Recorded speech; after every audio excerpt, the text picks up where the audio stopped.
Buenas tardes a todos. ¿Cómo se encuentran el día de hoy?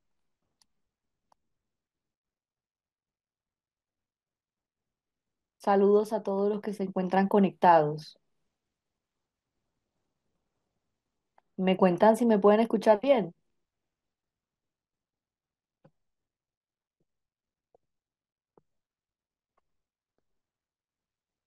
Vale, perfecto. Bueno, vamos a continuar con la clase.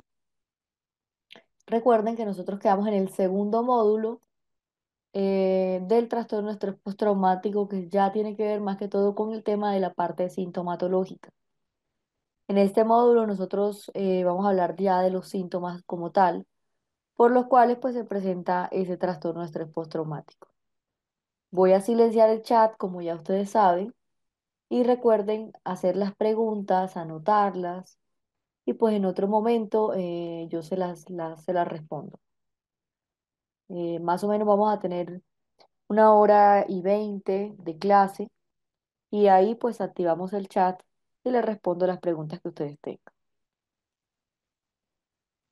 Bueno, vamos a hablar entonces ahora sí. Ok, voy a silenciar el chat en este momento. Bueno, vamos a hablar entonces qué es el trastorno de estrés postraumático. Cuando nosotros hablamos del trastorno de estrés postraumático, tenemos que tener en cuenta que es un trastorno que está o que se basa en la ansiedad que muchas veces puede resultar después de un evento traumático, que muchas veces la persona puede que haya escuchado, digamos, esos términos relacionados con los ámbitos militares, sobrevivientes de algún tipo, digamos, de guerra, de experimentar un trauma, más que todo como hablamos de la violencia sexual. Las personas sobrevivientes también pueden llegar a experimentar sentimientos de estrés, miedo, ansiedad, nerviosismo inusual, y pues acá lo importante es que entendamos que esto es completamente normal, que el trastorno de estrés postraumático tenemos que tener en cuenta que son los sentimientos, digamos, más extremos que muchas veces la persona puede llegar a sentir, ¿no? Como el hecho de tener ese miedo o esa preocupación de estar en peligro, esa dificultad de su funcionamiento en su vida cotidiana. Dentro de los síntomas vemos que es la reexperimentación, la evitación, la hiperactivación. Y cuando hablamos de la reexperimentación,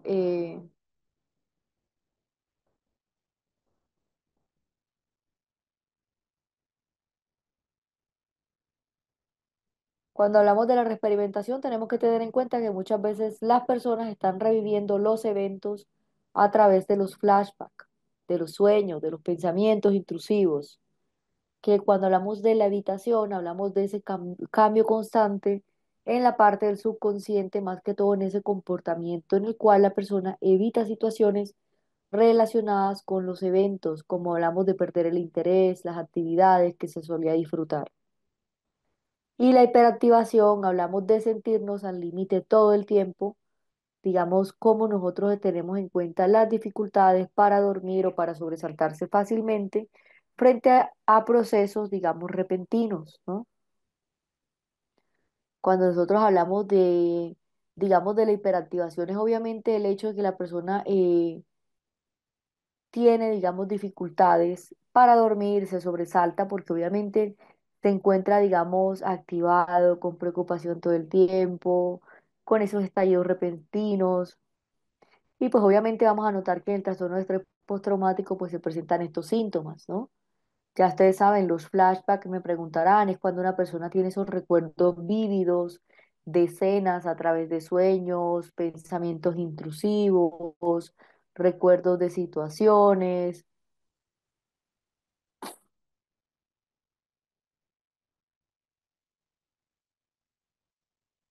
Y recuerden que cuando nosotros hablamos del trastorno de estrés postraumático, pues tenemos que tener en cuenta que obviamente pues este trastorno va a iniciar por, digamos, la vivencia de una situación peligrosa en su vida que le generó un impacto emocional, un estrés, un miedo alto, en el cual la persona pues siente que le va a dificultar pues obviamente el hecho de creerse constantemente en peligro y pues su funcionamiento cotidiano. Entonces, Ahora vamos a hablar, digamos, de la parte de la reexperimentación. Y cuando aquí hablamos, hay que tener en cuenta la parte, digamos, de la parte, digamos, de los recuerdos traumáticos, que muchas veces hablamos, puedan llegar a ser indeseados, ¿no? Como por ejemplo hablamos de si puede interferir o no, por ejemplo, en el hecho de reemplazar lo que está sucediendo, por ejemplo, esos síntomas de trastorno de estrés postraumático, muchas veces la persona ha presentado síntomas también de reexperimentación. Entonces tenemos que tener en cuenta que pues obviamente es un síntoma común en el trastorno de estrés postraumático el hecho de la reexperimentación, que acaban de implicar también las experiencias y muchas veces los flashbacks intrusivos, esa sensación de revivir el evento traumático una y otra vez. Y obviamente cuando hablamos del tratamiento es obviamente el hecho de ayudar y las veces también hablamos de la reexperimentación en unos entornos terapéuticos seguros, cómo nosotros ayudamos a una persona a procesar esos recuerdos y a sanar, ¿no?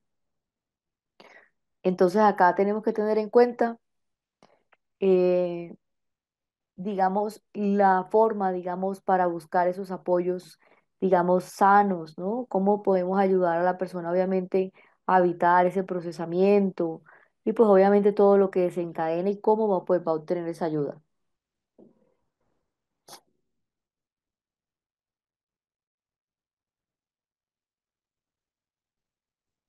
Entonces tenemos que tener en cuenta que cuando nosotros estamos notando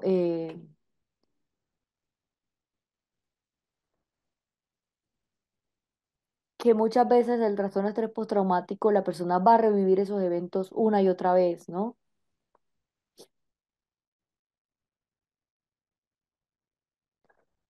Que obviamente nosotros tenemos que tener en cuenta que muchas veces también hay que analizar cómo la persona va a experimentar la ayuda, qué elementos pueden desencadenar esto y cómo pues va a obtener esa ayuda. Dentro de los síntomas de la reexperimentación, también hablamos, por ejemplo, el contenido, más que todo específico, cuando la persona ha reexperimentado o cómo varía de una persona a otra según su historial traumático. Y pues obviamente hay que tener en cuenta que las personas que tienen un trastorno de estrés postraumático van a tener síntomas de reexperimentación. Más que todo, aquí hablamos nuevamente de los recuerdos frecuentes, perturbadores de esos eventos, tener pesadillas, la parte, digamos, física repentinas, esos recordatorios, esos eventos traumáticos, como por ejemplo nosotros hablamos del aumento también repentino, por ejemplo ese ritmo cardíaco, o también cuando la persona pues comienza a sudar, todos esos, digamos, cambios fisiológicos que podemos notar físicos, ¿no? Por los miedos. Recuerden que cuando nosotros tenemos miedo, lo primero que pasa es que se me acelera el corazón, me sudan las manos, me siento agitado, me siento como angustiado. Y obviamente, pues físicamente nosotros vamos a notar cómo se incrementa ese, digamos, esos ritmos cardíacos. También tenemos que tener sentimientos muy fuertes de angustia cuando una persona recuerda el evento.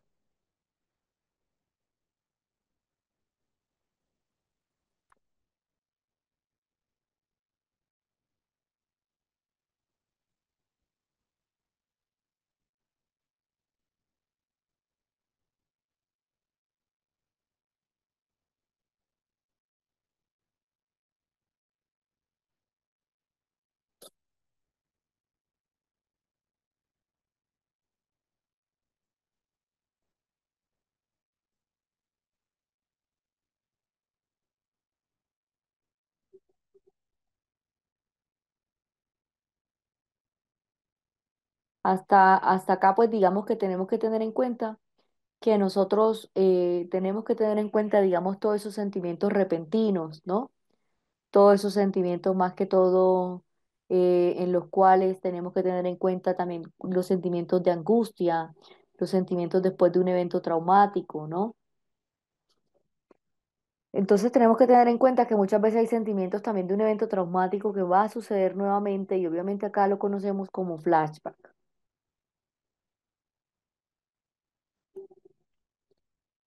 Dentro de las experiencias de flashback, cuando nosotros hablamos de flashback, son todos especialmente esos eventos aterradores cuando una persona ha pasado por un trastorno de estrés postraumático y la diferencia son los recuerdos normales, ¿no? Cuando hablamos de flashback, también tenemos que notar que muchas veces la persona se percibe como algo qué sucede en el momento presente y qué se reemplaza en esa escena actual.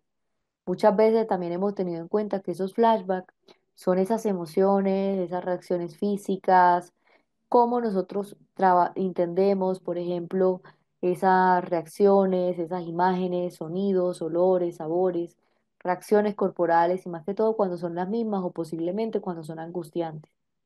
Cuando nosotros hablamos de flashback, también tenemos que perder la conciencia del entorno actual, más que todo como si nosotros hablamos del trauma, como si estuviera sucediendo de nuevo. Recuerden que cuando nosotros hablamos de las personas que experimentan un flashback, más que todo es que no reconocen que se trata de un flashback, ¿no? Por ejemplo, cómo esto logra o evita que la persona logre centrarse frente a su atención y el cuidado, y más que todo en el momento de ese trauma. Si la persona se sintió, cómo se sintió por primera vez, en peligro, si esto le ayuda, por ejemplo, a explicar por qué quienes sufren de flashback pueden llegar a tomar medidas defensivas repentinas, enérgicas y pues obviamente cómo se causan daño a sí mismos y a otros. Y pues también si se sienten pues obviamente seriamente amenazados en ese momento. Entonces recuerden que cuando nosotros hablamos de flashback, pues la diferencia de un flashback es que los recuerdos normales en el flashback, más que todo la persona lo percibe como algo en el presente, como si estuviera reemplazando sus escenas actuales, ¿no? Y obviamente esas reacciones físicas, esas emociones, imágenes, sonidos, olores, sabores corporales, es lo que le genera una alta angustia, ¿no? Como esos recuerdos vívidos frente a algo. También nosotros tenemos que tener en cuenta que dentro de otros tipos de experimentación hay que mirar, por ejemplo, cuando una persona ha también sentido, ¿no? Eh,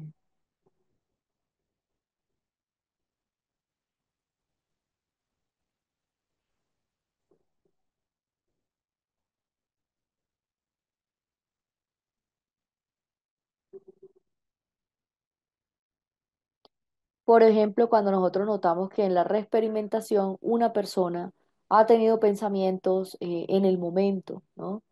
Por ejemplo, cómo hablamos, digamos, qué me pasó esto o cómo podría haberlo evitado. Incluso podría haber pensamientos.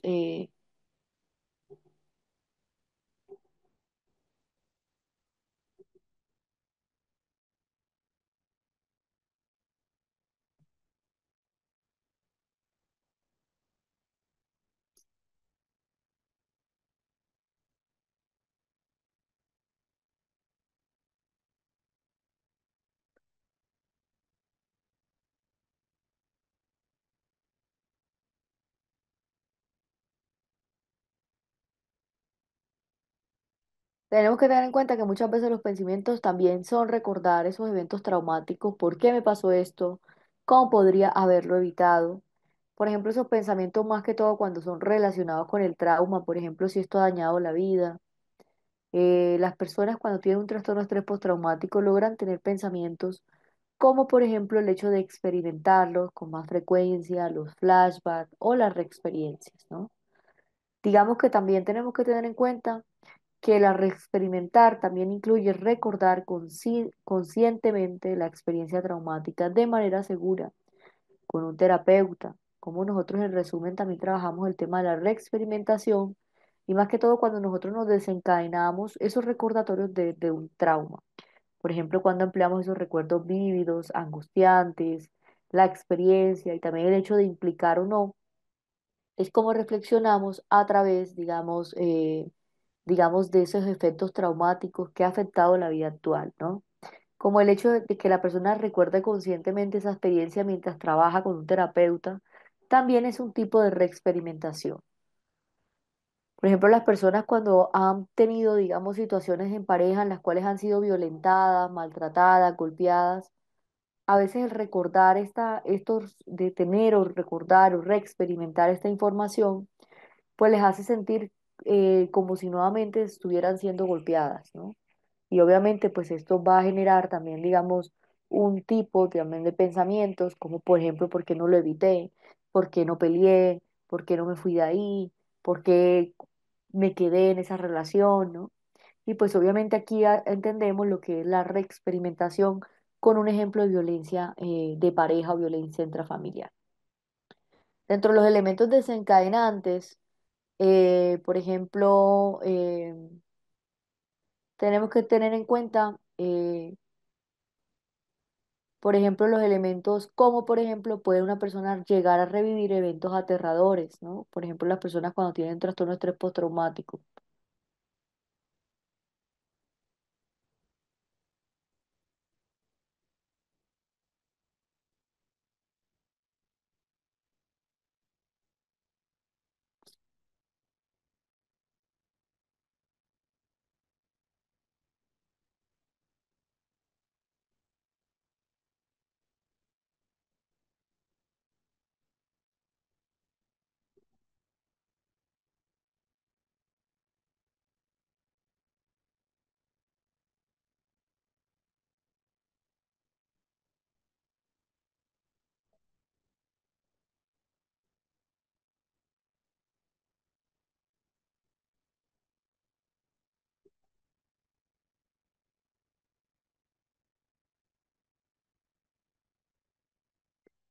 Entonces tengamos en cuenta que muchas veces dentro de los elementos de la reexperimentación, muchas veces una persona no encuentra, digamos, esos eventos o esas situaciones desencadenantes y que muchas veces estos eventos pueden surgir de la nada, que hay historias frente a los medios, noticias, que van a describir esos eventos traumáticos como eventos desencadenantes, síntomas de reexperimentación y más especialmente cuando una persona ha vivido un evento traumático, por ejemplo, como por ejemplo hace que una persona se sorprenda, por ejemplo, cuando ha tenido eventos reportados o más que todo cuando ha tenido conexión con traumas de personas, ¿no? Como esa exposición también de la televisión, de esos eventos traumáticos y del hecho de desencadenar los síntomas que le generan esa reexperimentación.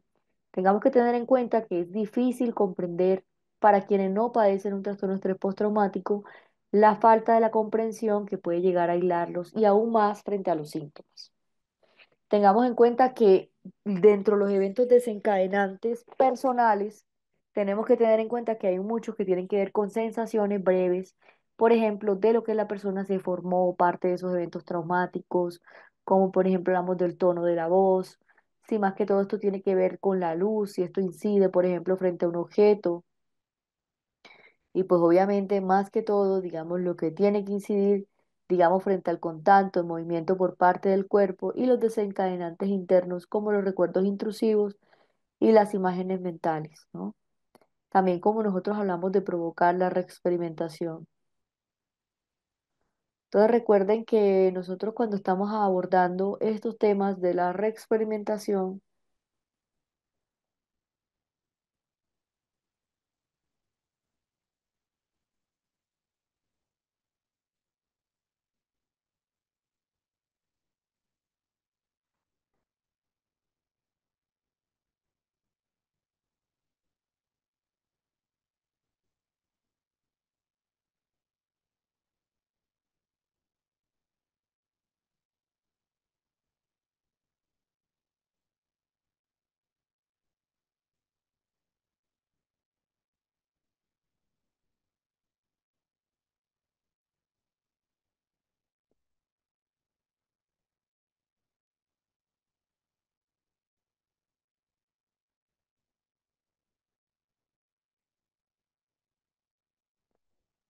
tengamos que tener en cuenta que los elementos desencadenantes muchas veces pueden llegar a surgir de la nada y pues obviamente hay elementos que van a generar esas reexperimentaciones, ¿no? Como esos recuerdos, películas, series y pues obviamente tenemos que también comprender que pues muchos de estos también pueden surgir de la nada. A veces la persona no es consciente de todos los elementos que podrían desencadenar o evocar esos recuerdos, ¿no?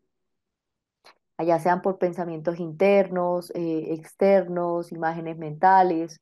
Y pues esto es algo como muy personal que cada persona pues va, digamos, a empezar a identificar cuáles son sus síntomas de reexperimentación, cuáles son los elementos en los cuales se ha expuesto recientemente, que desencadenan estos recuerdos, la falta también para comprenderlos.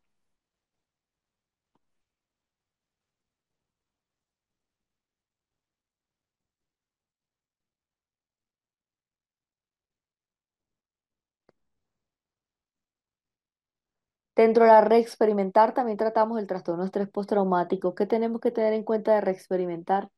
que es común que una persona tenga una experiencia intrusiva frente a un evento traumático después de que esto ocurra. Pero digamos, esto no significa que una persona va a desarrollar un trastorno de estrés postraumático. Que los investigadores o las personas que han investigado todo lo que tiene que ver con el trastorno de estrés postraumático han tenido en cuenta que a partir de ese evento traumático hay personas que desarrollan esos síntomas como la reexperimentación y hay otras personas que no lo hacen. Que tenemos que tener en cuenta la genética, los antecedentes familiares, las enfermedades, los elementos que se expone la persona a repetidas frente a ese trauma y pues también la falta de apoyo en caso de que esto pueda influir. Que es importante que también abordemos estos traumas, más que todo cuando un terapeuta habla de reducir la probabilidad de desarrollar un trastorno de estrés postraumático.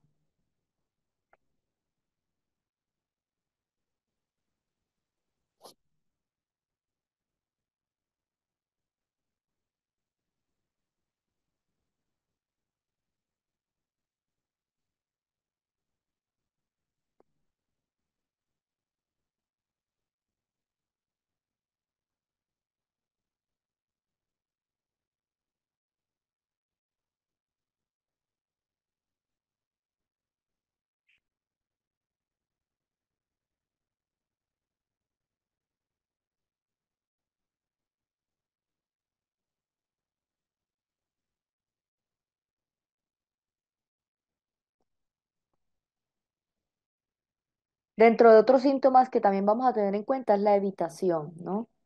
Como nosotros estamos señalando, por ejemplo, que hay elementos que la persona va a tender a evitar, elementos más que todo cuando se relacionan, digamos, o le generan recuerdos frente a un trauma. Como por ejemplo esos sitios específicos, ciudades, esas evitaciones emocionales, por ejemplo, relacionadas con el elemento traumático. Muchas veces los grupos desde los síntomas de la evitación, el trastorno de estrés postraumático, hay que tener en cuenta que muchas veces esto puede servir para que las personas que tienen un trastorno de estrés postraumático escapen de emociones dolorosas o difíciles. También la evitación, más que todo cuando nos referimos a cualquier acción diseñada para prevenir obviamente lo que ocurre en una emoción incómoda, como por ejemplo hablamos del miedo, la tristeza, la vergüenza, y pues obviamente todos estos elementos que una persona puede llegar a intentar evitar, y esas emociones más que todo cuando son difíciles, y pues mediante ese consumo de sustancias o esa disociación. Tenemos que tener en cuenta la evitación emocional más que todo cuando esta evitación va a ser eficaz, ¿no? Como por ejemplo vamos a abordar técnicas, por ejemplo, específicas para abordar más que todo el tema de la habitación, cómo proporcionamos ese alivio temporal a largo plazo y obviamente acá muchas veces también esto va a causar un daño porque las personas cuando evitan están asociando esto a una mayor gravedad en sus síntomas y que obviamente que tenemos que tener en cuenta las conductas de evitación también en un grupo.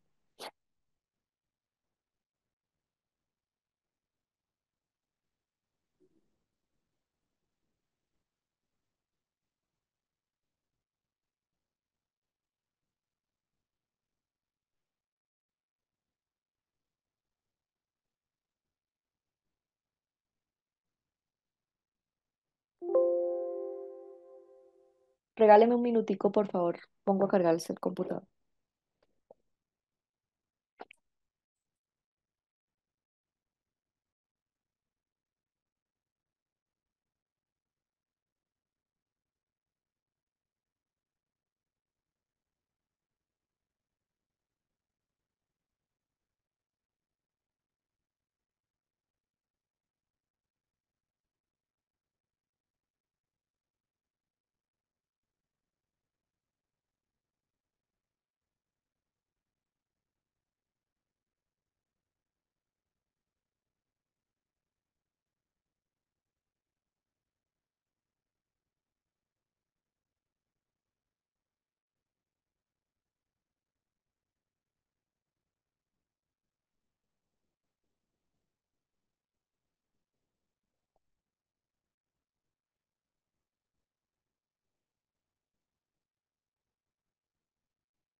Tengamos en cuenta que en la habitación muchas veces también tenemos que tener en cuenta que hay personas que pueden llegar a evitar situaciones, elementos que recuerdan estos traumas, las actividades, las evitaciones emocionales y más que todo, como nosotros tenemos que tener en cuenta que esto va a servir para que las personas que tienen un trastorno de estrés postraumático escapen de emociones dolorosas y difíciles.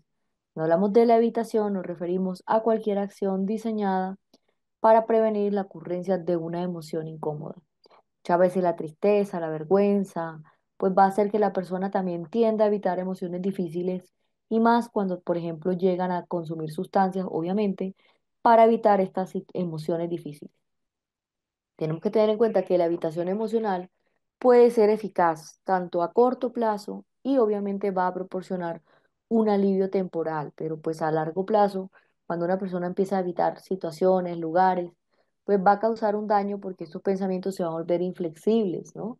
Porque a corto plazo la persona se va a sentir tranquila de no exponerse a esos eventos, pero en el momento de exponerse a alguna situación va a generar y va a abocar una reacción más intensa al trauma, que obviamente cuando nosotros tenemos que trabajar es también los síntomas de la evitación y pues obviamente que esto va a generar una gravedad en los síntomas del trastorno de estrés postraumático. Hay personas que llegan a tener conductas de evitación en grupos o se llegan a aislamientos sociales de personas. Hay personas que evitan, por ejemplo, el hecho de hablar de un evento traumático, no quieren ni siquiera recordar o verse con personas que tienen conocimiento pues de esa situación. Tengamos en cuenta que dentro de los síntomas del trastorno de estrés postraumático está la evitación y pues acá también tenemos que tener en cuenta todos estos elementos que van a generar estos recuerdos, ¿no? Por ejemplo, todos estos elementos como los pensamientos, los sentimientos angustiosos, eh, digamos que muchas veces hay que mirar, por ejemplo, los recordatorios.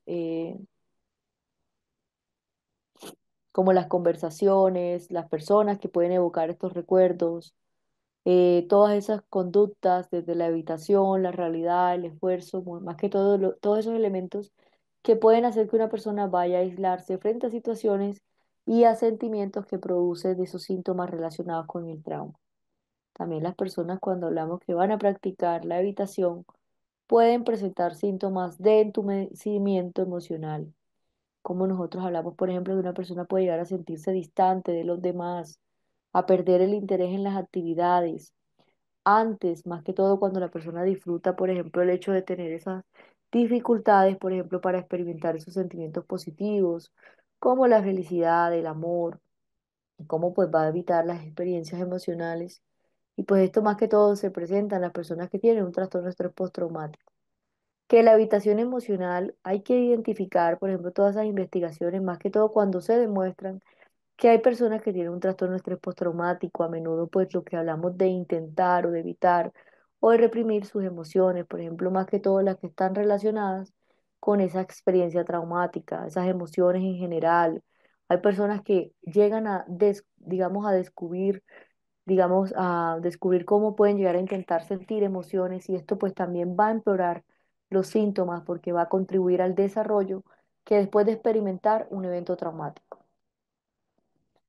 Las desventajas de la habitación emocional, pues esto tiene unas funciones tanto psicológicas como fisiológicas, ¿no?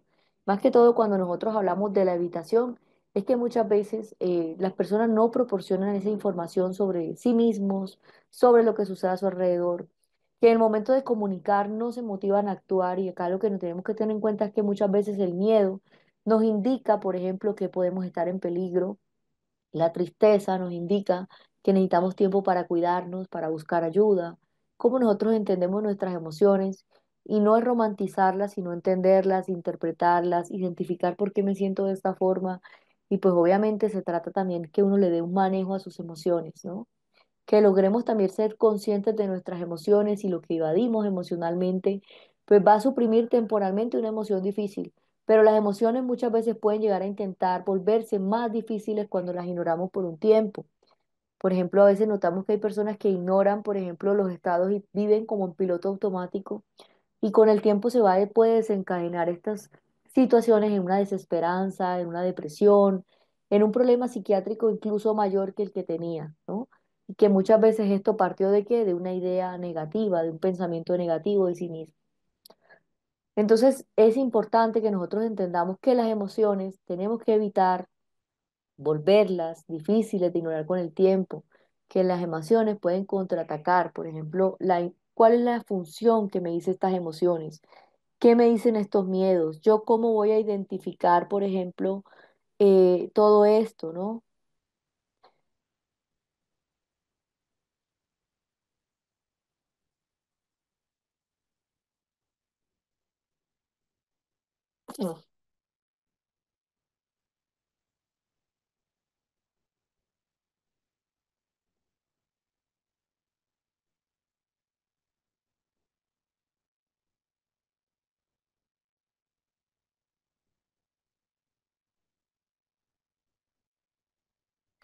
Tenemos que tener en cuenta que muchas veces las desventajas de la evitación emocional es también la evasión emocional. Por ejemplo, todos estos elementos que nos van a indicar si nos ponemos en peligro, la tristeza, todos los elementos que necesitamos, por ejemplo, ese tiempo para cuidarnos, para buscar ayuda. Por ejemplo, las emociones también me van a decir, por ejemplo, que suprimir estas emociones difíciles o estas emociones van a intentar o pueden volverse más difíciles de ignorar con el tiempo, que las emociones pueden llegar a contraatacar para, digamos, intentar cumplir una función, que tenemos que tener en cuenta que hay personas que van a desempeñar o se van a empeñar en evitar sentir sus emociones, que esto puede acabar recurriendo a métodos más drásticos y perjudiciales como el consumo de sustancias. Hay que tratar, digamos, de entender las emociones y que el hecho de evitar estas emociones también va a requerir un esfuerzo considerable y una medida también, que las emociones hablamos de cuando se evitan, cuando se intensifican, que requiere, por ejemplo, cada vez una persona para controlarla, como el resultado puede también quedar como esa poca energía, como las cosas importantes de la vida, la familia, los amigos, que obviamente hablamos también del empleo, también de la energía, de ciertas emociones y cómo esto dificulta la gestión de otras, las experiencias, la frustración, la irritación y pues lo que aumenta la probabilidad, digamos, de estar nervioso o enojado. Las investigaciones también muchas veces sugieren, obviamente, que hay que hablar, digamos, desde las evitaciones, ¿no? Hay que identificar por qué tendemos a evitar estas emociones, por qué las evadimos temporalmente y cómo, digamos, abordamos estas emociones a través, digamos, de otras situaciones, ¿no?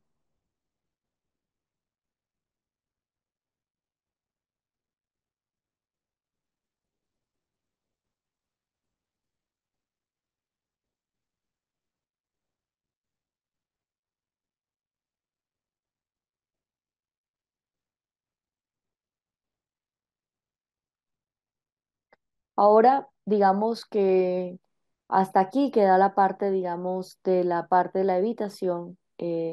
Tenemos que tener en cuenta ahora lo que es el hipocortisolismo, ¿no? Ahora vamos a hablar qué es el hipocortisolismo y por qué en el trastorno de estrés postraumático se ha observado que varios estudios han mostrado y se explica la relevancia también. Cuando hablamos del hipocortisolismo se refiere a los niveles anormales bajos de cortisol, que es una hormona del estrés, que es la que produce las glándulas suprarrenales, que más que todo acá en el hipocortisolismo hay una respuesta de una activación del eje del hipotálamo, la hipófisis suprarrenal.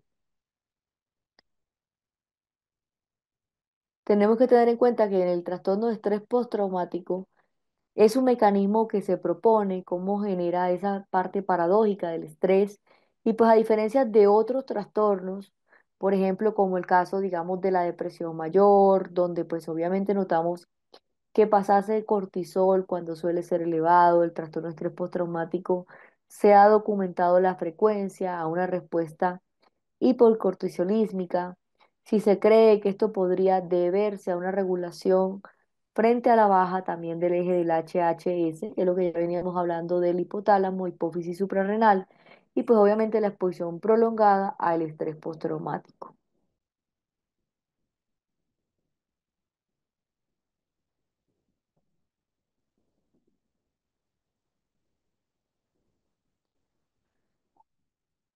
Tenemos que también trabajar, digamos, en esta parte de por qué, en la parte, digamos, desde los receptores, si se cree o no que puede deberse a una regulación desde la baja prolongada, ¿no? La sensibilización también de un receptor, por ejemplo, cuando nosotros notamos cómo va a aumentar o cómo se va a sensibilizar esta parte de los glucorticoides, si va a aumentar la sensibilidad de los receptores, lo que produce una retroalimentación negativa exagerada y por ende, pues la disminución de la producción del cortisol, más que todo las implicaciones neurobiológicas. Cuando hablamos del cortisol normalmente es cuando nosotros ayudamos a identificar o a modular la respuesta inflamatoria y a limitar la consolidación excesiva, ¿no? Desde las memorias traumáticas. Cuando nosotros hablamos de la disminución, que es que obviamente está relacionada con la hipermemoria emocional, la reexperimentación y los síntomas de la hiperalerta.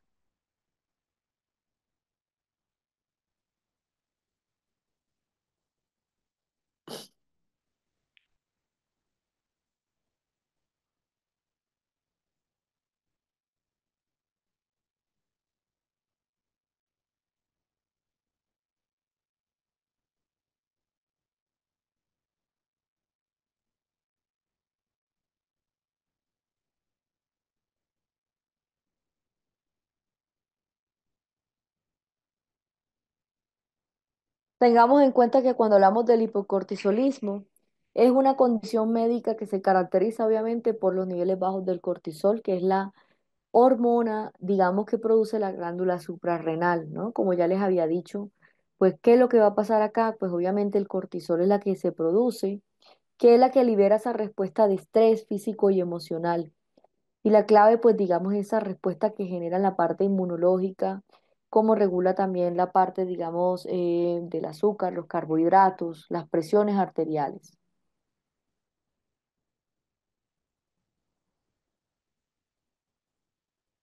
Entonces tengamos en cuenta que en el trastorno de estrés postraumático, lo que va a suceder, digamos, en el hipocortisolismo, es que va a generar una retroalimentación exagerada y una disminución también desde la parte neurobiológica, como esas respuestas inflamatorias, ¿no?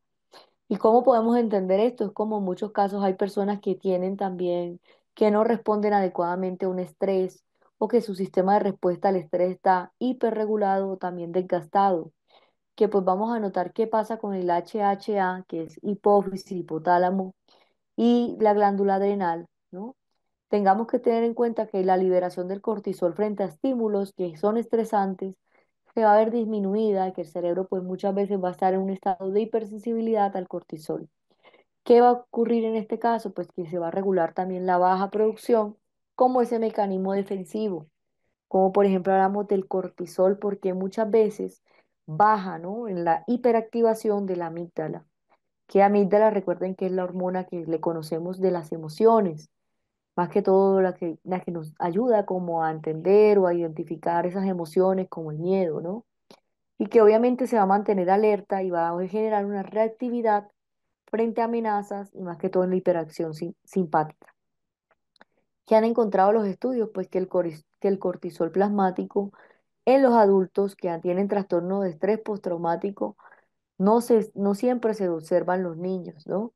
Que hay unas respuestas exageradas también a los test de supresión, como por ejemplo la sensibilidad también a algunos glucorticoides y alteraciones al grupo circadiano del cortisol.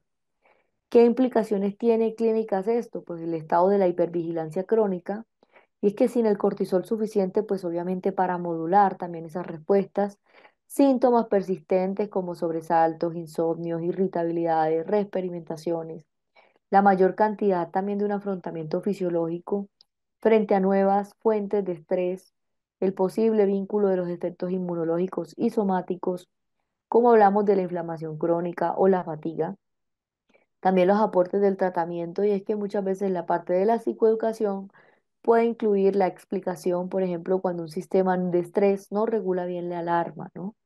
Tengamos en cuenta que las técnicas de regulación emocional, la relajación y pues las terapias también basadas en el cuerpo, como mindfulness, la respiración diafragmática, el yoga terapéutico, ayudan a refrenar ese eje HHA, que algunos, digamos, de los estudios también exploran la hidrocortisona en dosis bajas como tratamientos para facilitar la extinción de esos miedos, ¿no? Más que todo lo que se presenta como ese hecho de la experimentación. En el trastorno de estrés postraumático vamos a notar el cortisol típico bajo o mal regulado y esto se debe a la hipersensibilidad del estrés por la menor secreción. Y en la depresión mayor, por ejemplo, vamos a notar ese cortisol alto y esto se debe por la elevación sostenida de un cortisol, ¿no?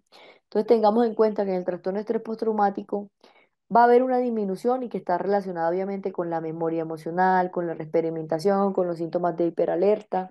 Y pues para entender esto es que obviamente pues ya como se está, digamos, experimentando con tanta frecuencia el estrés, el miedo, ¿no? Frente a las situaciones, pues digamos que digamos, estar liberados por ciertos tiempos, pues vamos a notar cómo esto pues va a bajar o a disminuir. Entonces, por ejemplo, teniendo en cuenta, digamos, este caso de el hipocortisolismo, más que todo el HHA, tenemos que tener en cuenta que en el trastorno de estrés postraumático, pues dentro de los hallazgos que hemos encontrado, pues ha sido los niveles bajos de cortisol y pues obviamente pues esto se debe a la insuficiencia también o la alteración que se presenta en el HHA, ¿no? En el hipotálamo, hipófisis suprarrenal.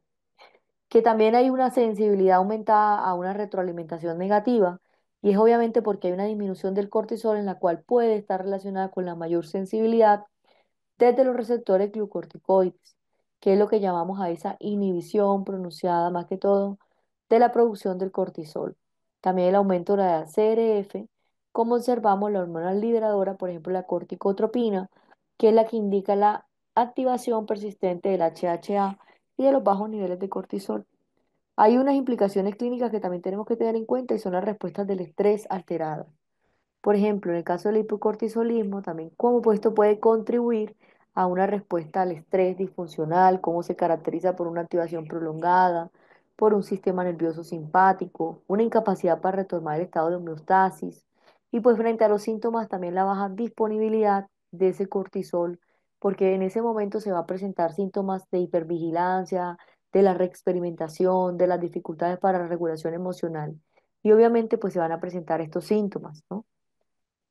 Que tenemos que tener en cuenta que en las alteraciones neuroendocrinas muchas veces hay que desarrollar también intervenciones para que no solamente se aborden los aspectos psicológicos, sino también fisiológicos, ¿no? Como nosotros ya entendemos que el trastorno de estrés postraumático no solamente tiene una implicación emocional, sino física y en el comportamiento. Tengamos en cuenta que en la parte de la neurobiología, pues también hay varias situaciones, ¿no? Por las cuales una persona pues va a presentar, digamos, estas respuestas.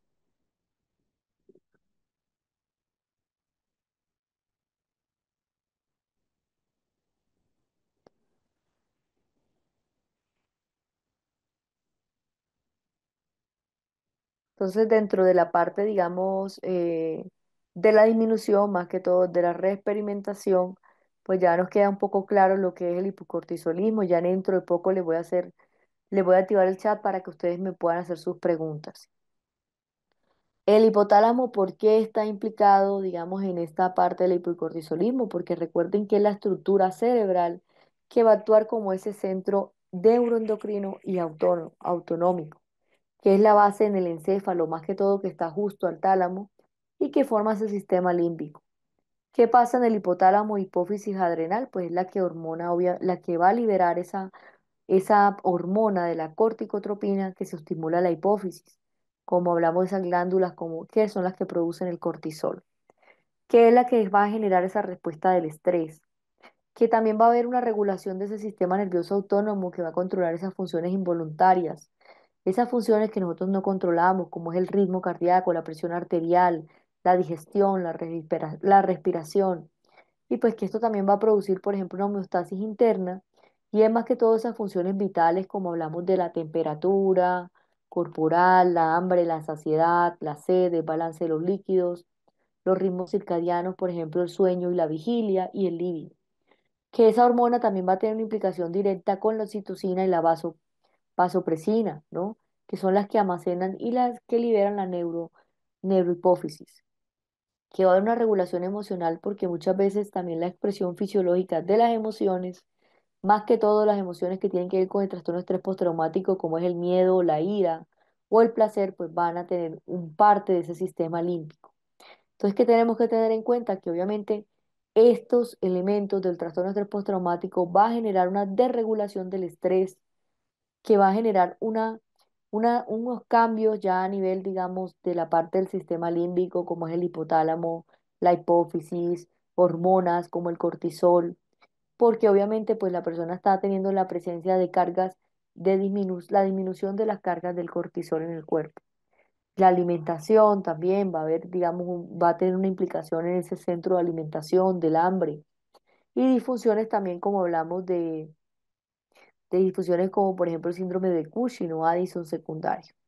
Que en el trastorno de estrés postraumático también va a haber una fisiología del estrés, una ansiedad generalizada, una depresión, otros síntomas también psicosomáticos, como hablamos de que también pues digamos van a presentarse ya no solamente esos síntomas somáticos frente a lo que le generó un trauma, sino todos los elementos asociados a ellos, ¿no? Como por ejemplo la tristeza, la ansiedad, la preocupación. Hay técnicas y terapias que ayudan mucho, por ejemplo la del cuerpo y la mente, que es mindfulness, que es la que mostramos en la clase pasada, técnicas de relajación, de respiración, intervenciones psicoeducativas también, de reestructuración cognitiva y la regulación también del ritmo circadiano, como hablamos de higiene, el sueño o la fototerapia. Entonces tengamos en cuenta pues que estas situaciones y estas partes, digamos, que van a generar una dificultad, digamos, en la persona, ¿no? Por ejemplo, tenemos que tener en cuenta que muchas veces hay evidencias también clínicas que, por ejemplo, los estudios que se han encontrado como los veteranos de guerra, eh, por ejemplo, cuando han pasado por víctimas de abuso, que han presentado ese trastorno de estrés postraumático y ese cortisol en la sangre, en la orina o en la saliva, se ha notado más bajos que en otros controles y que este patrón pues no es universal porque pues obviamente eso depende de cada persona, depende de cada trauma, del tiempo, del evento y desde los factores como hablamos de la comorbilidad que también hay con la depresión, ¿no? Porque obviamente el trauma pues también va a tener una habilidad con los síntomas emocionales como el caso de la depresión. Dentro de la importancia clínica también tenemos que tener en cuenta que muchas veces esto también implica los síntomas como la fatiga crónica, la hipersensibilidad al estrés, las alteraciones inmunológicas y más que todo los síntomas que están asociados al trastorno de estrés postraumático. Como muchas veces esto está propuesto que puede llegar a influir y obviamente va a tener una respuesta al tratamiento, por ejemplo, las terapias cuando afectan el HHS. Bueno, tengamos en cuenta que en la parte de la hipófisis de la glándula pituitaria también tengamos en cuenta que esto va a presentarse debajo, digamos, en el hipotálamo. ¿Qué es lo que hace la hipófisis?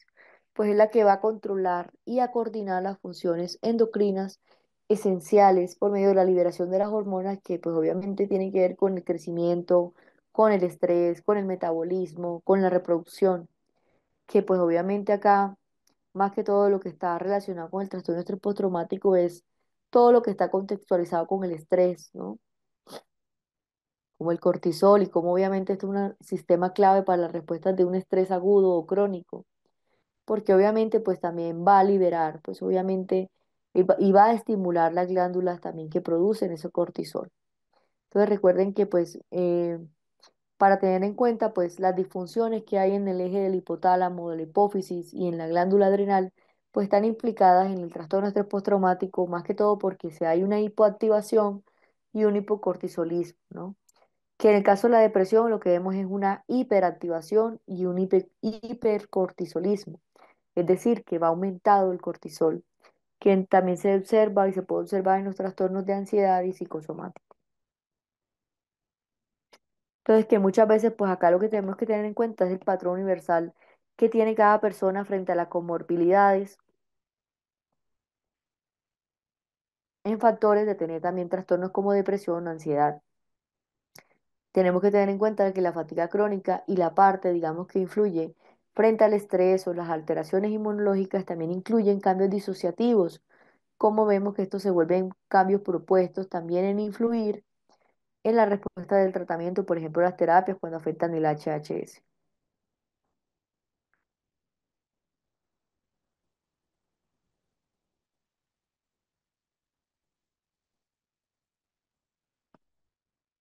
Voy a activarles el chat por si hasta este momento esta información desde los síntomas, la reexperimentación, la evitación, estos síntomas ya han quedado claros, ¿no? Si de pronto tienen alguna pregunta, alguna duda hasta el momento.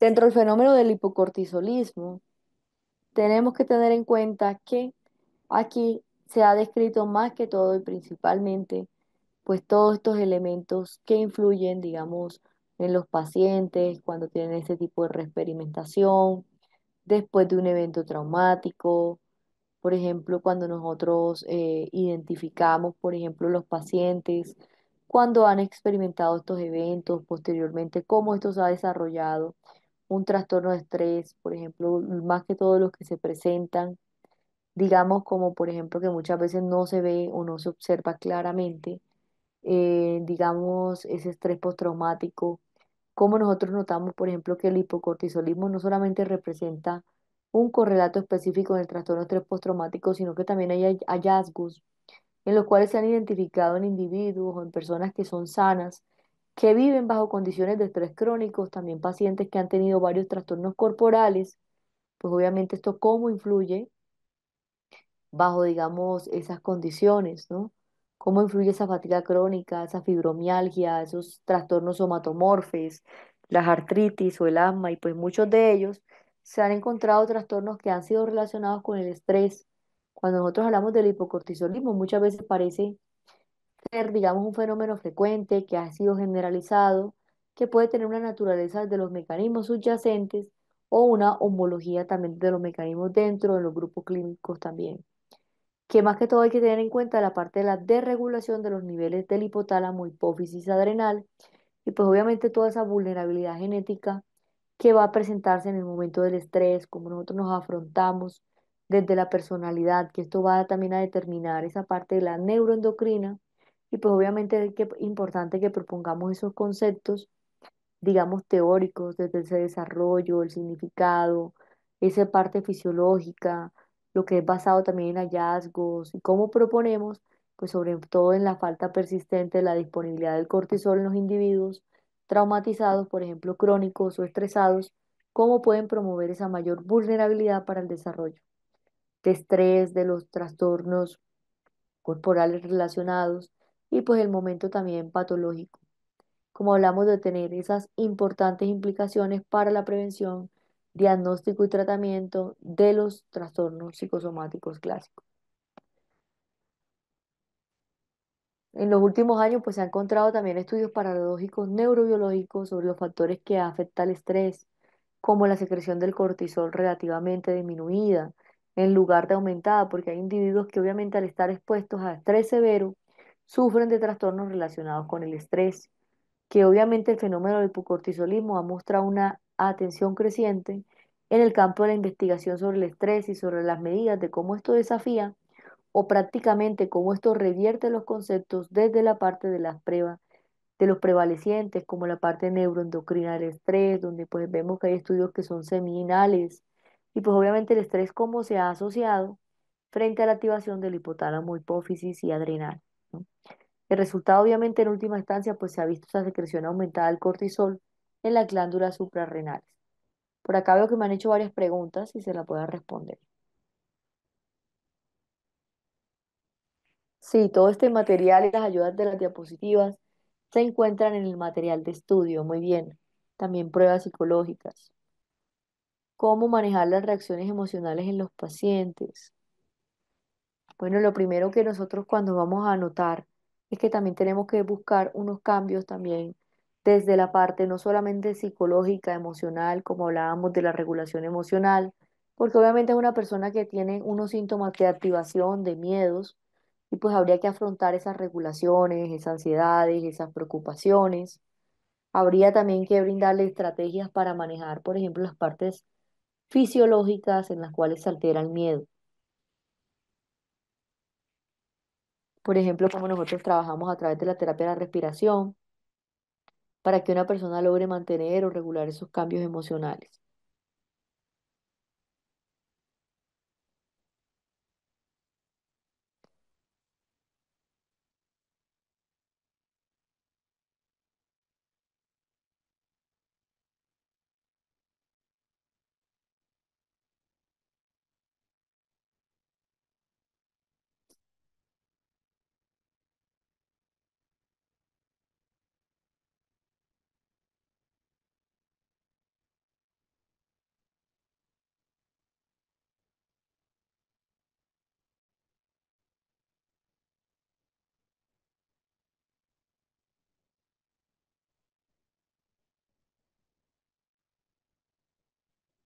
Ok, por acá me están diciendo que cómo pueden abordar el trastorno de estrés postraumático de una persona que casi tiene digamos, una situación de muerte en el viaje, ¿no?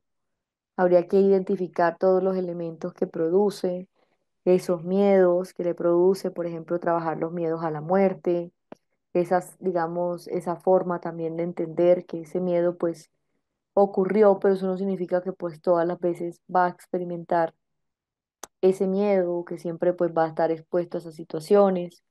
Se puede empezar a ir, digamos, tratando de exponerse poco a poco, digamos, a esos elementos que relaciona como le activan esos miedos, ¿no? Como esa ansiedad, esa preocupación, cómo se expone la persona poco a poco a, digamos, a todos esos elementos, como puede ser el furgón, como puede ser el hecho de viajar, todas esas preocupaciones y ansiedades, más que todo cuando notamos, pues, que obviamente se asocian a estos elementos.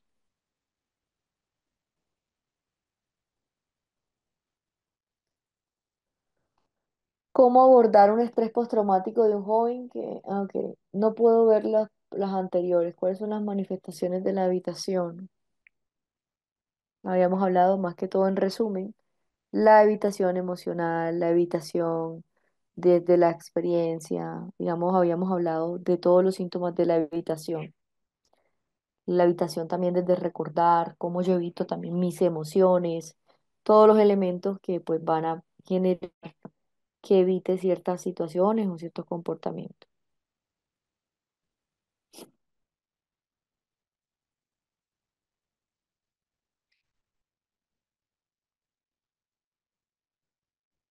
Que obviamente pues hemos notado que, por ejemplo, el hecho de que nosotros no abordemos el tema de la evitación y que siempre, digamos, tratemos, por ejemplo, por ejemplo, de no, de evadir este tipo de evitaciones, pues lo que va a generar es que se va a volver, digamos, situaciones más altas, negativas. Por ejemplo, como nosotros observamos que el hecho de evadir ciertas emociones, ciertas situaciones, pues va a incrementar todos esos estados emocionales, ¿no? Sobre todo la tristeza, la depresión, la ansiedad.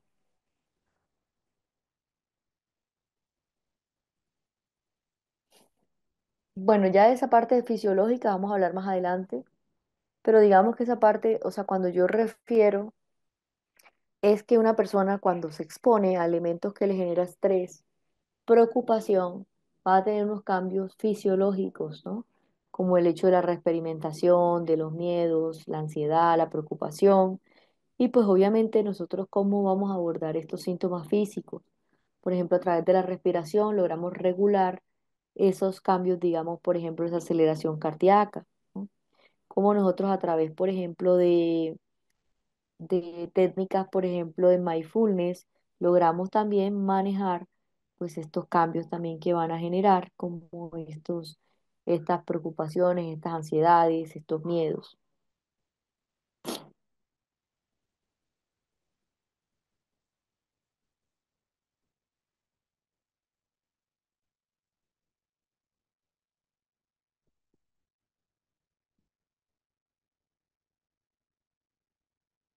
Y claro, la evidencia es en los exámenes que se les hace, digamos, para mirar el cortisol, Hay escanografías que pueden aplicar, exámenes encefalográficos, hay, digamos, hay muchas pruebas que pueden realizar para identificar, digamos, ese fenómeno, ¿no? Que obviamente ha llamado la atención porque pues sí notamos que no solamente es psicológico, sino que también hay una activación física o biológica, digamos, de todo, digamos, del sistema como tal.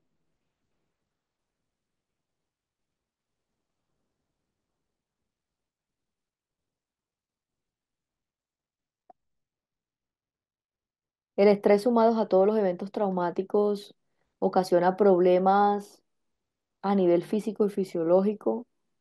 Claro, cuando nosotros estamos notando, por ejemplo, el hipocortisolismo también se presenta por estrés crónicos, no solamente por trastorno de estrés postraumático, por elementos como el estrés crónico o el estrés prolongado a varias situaciones de forma crónica.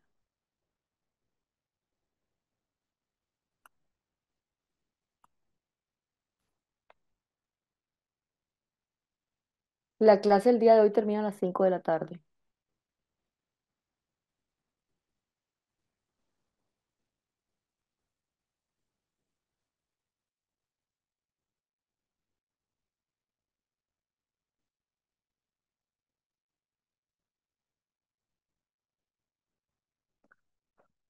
No, no, no. Lo que está disminuido son los niveles del cortisol, porque cuando una persona se expone constantemente a los miedos y a las preocupaciones, va a disminuir el nivel de cortisol.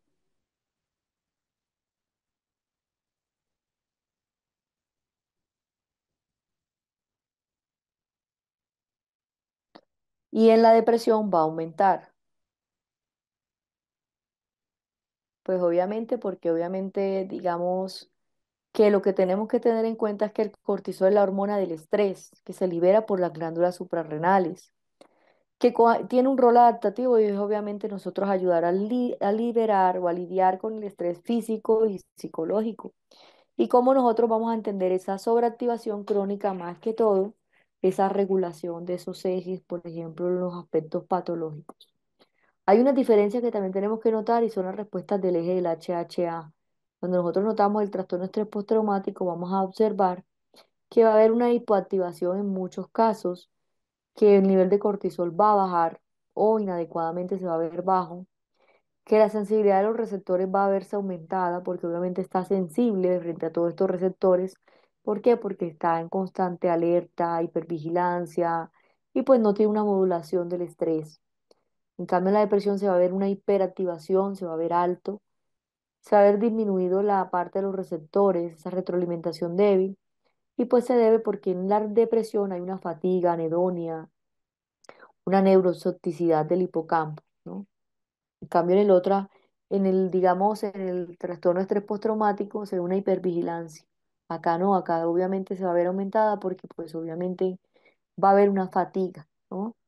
¿Qué tenemos que tener en cuenta? Que en el trastorno de estrés postraumático hay una retroalimentación negativa, que es la que va a hiperactivar esos receptores y los va a volver sensibles digamos, a la forma como inhibe o cómo se produce ese cortisol, que es cuando nosotros notamos que las respuestas pueden ser inadecuadas a un estrés, cómo nosotros entendemos que una persona puede llegar a sentir estrés o como muchas veces no tiene suficientemente el cortisol para regular esas reacciones, cómo vemos ese estado de alerta crónico con ese sistema nervioso simpático sobreactivado y pues también cómo tenemos en cuenta la parte tóxica del organismo a largo plazo, pero más que todo cuando notamos ese freno, por ejemplo, del cortisol.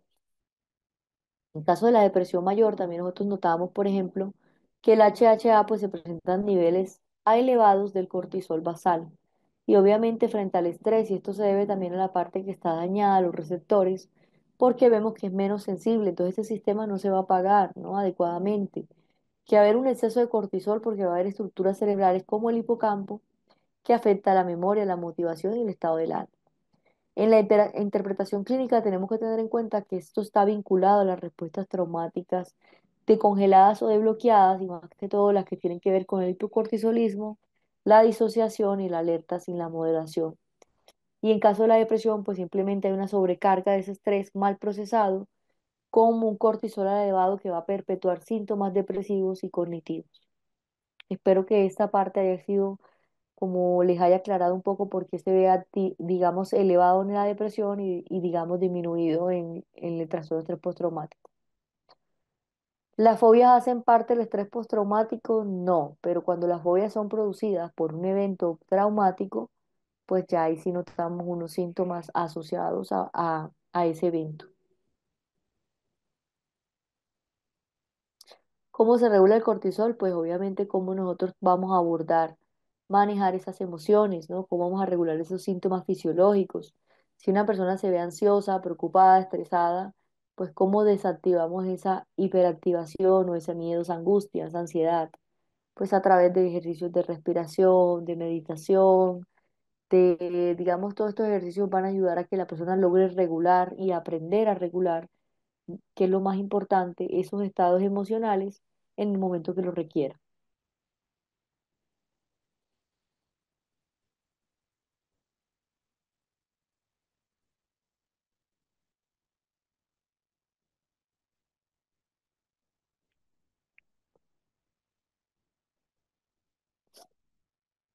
Hasta el momento tienen alguna pregunta.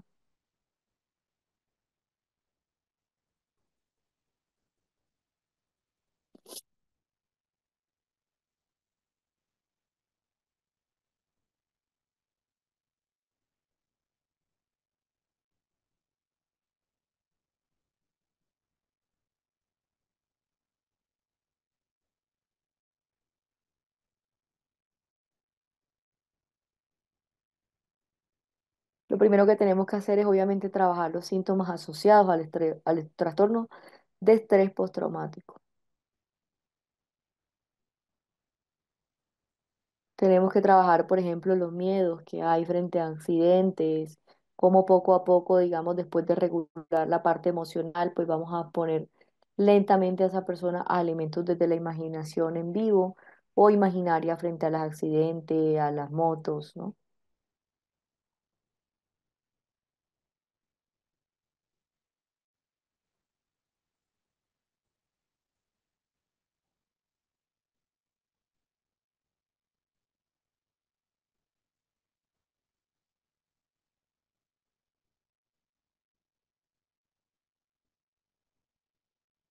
La única manera de saber si la persona tiene estrés crónico es a través de los estudios, no a través de los síntomas que experimenta.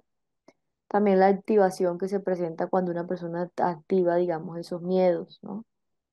Por ejemplo, cuando una persona tiene miedo, pues muchas veces va a tener una cantidad, digamos, de situaciones que se van a activar, emocionales, físicas, psicológicas, y problemas para dormir, problemas para relajarse, porque obviamente pues va a tener como constantemente como esa dificultad para hacerlo.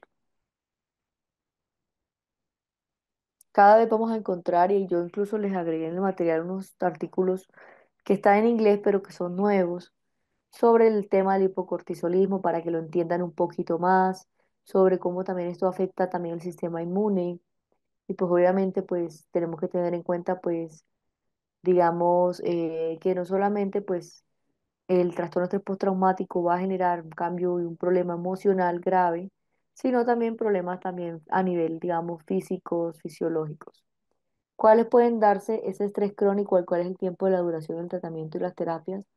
Pues depende, porque a veces la persona puede requerir una fase de entrenamiento para regular esas habilidades, la respiración, para ir trabajando poco a poco esa exposición imaginaria al trauma, o cómo también se aplica esa exposición conjuntamente, que es lo que llamamos la desensibilización sistemática, conjunto, digamos, a las situaciones que tienen miedo o que tienen temor.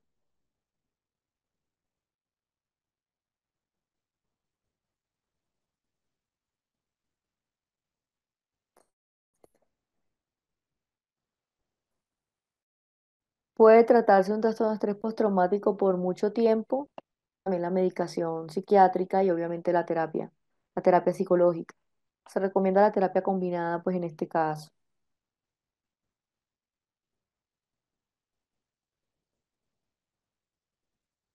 Me alegra mucho que estén aprendiendo. La depresión puede ser muy dura, pero si no estás solo, ok. ¿Cómo se regula el cortisol? el cortisol, pues obviamente como nosotros vamos a trabajar esos cambios corporales y pues obviamente todos esos cambios, por ejemplo, el hipocortisolismo hemos notado que va a ser un factor que va a elevar los trastornos corporales, la falta de disponibilidad de cortisol. También va a promover una mayor vulnerabilidad y unos trastornos corporales, como hablamos, autoinmunes, inflamación, dolores crónicos, asmas, alergias, y pues todos los hallazgos que tienen que ver con la parte corporal y que están relacionados al estrés. Como nosotros observamos que esto se refiere no solamente a la deficiencia del cortisol, sino también a la reducción de la secreción adrenocortical, y más que todo cuando notamos que hay unos ciclos circadianos, por ejemplo, cuando se reduce también la reacción o la reactividad adrenocortical.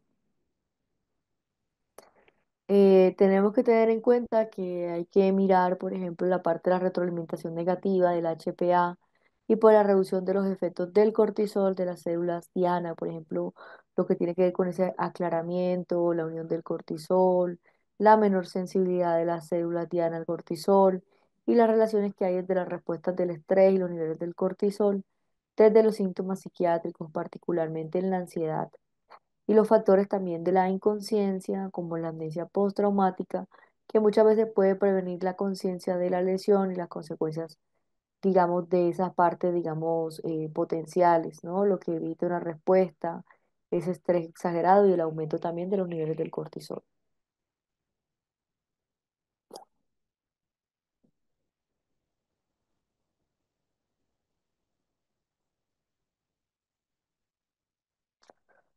Ay,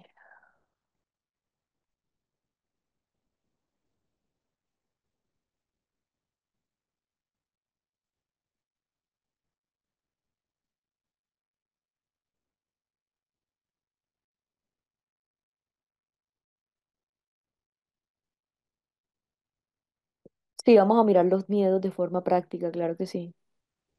Siempre bajo supervisión profesional. Digamos que nosotros tenemos que tener en cuenta esta parte porque es importante, porque esta parte no solamente vamos a tener en cuenta, digamos, el inicio o el origen de un trastorno, que es lo que llamamos la etiología de un trastorno, o la epidemiología de un trastorno, sino también entender todos esos hallazgos porque también tengamos en cuenta que si estamos activando constantemente ese sistema de alerta, esos miedos, pues van a haber cambios inmunológicos, van a inflamarse, van a haber dolores crónicos, cambios corporales relacionados al estrés. Ya nosotros sabemos que no solamente el estrés va a causar tensión muscular, mandibular, problemas del sueño, agitación, hiperactivación, que también esto va a ser bastante traumático para la persona porque no solamente va a vivir los elementos que le genera el trauma, sino todos esos efectos, pues obviamente de la parte, digamos, fisiológica, esos niveles, síntomas psiquiátricos, esa ansiedad, la inconsciencia. Muchas veces hay personas que también el hecho de experimentar esa amnesia postraumática muchas veces puede prevenir la conciencia de las lesiones y más que todas las que tienen que ver con esa forma de cómo una persona evita esa respuesta exagerada con ese aumento de nivel de cortisol. Entonces, vamos a tomarnos un receso y volvemos a las 3:45 para que lo tengan en cuenta. De 3:30 a 3:45.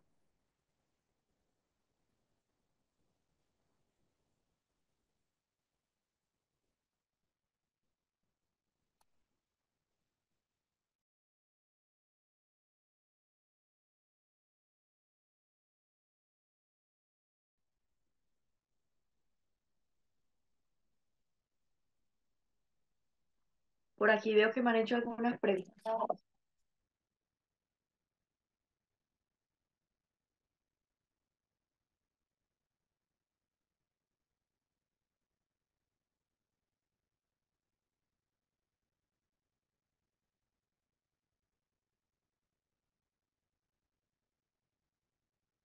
Claro, probablemente esa situación que vivieron en colectivo generó un trauma a nivel social, ¿no? No a nivel individual.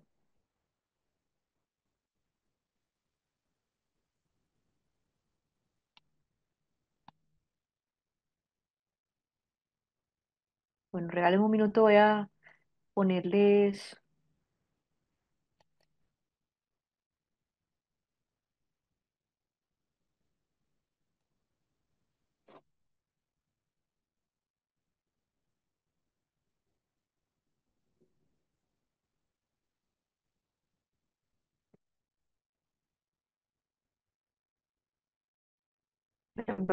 Les voy a mostrar una técnica de meditación enfocada en trastorno de estrés postraumático que no se los había mostrado en la clase anterior.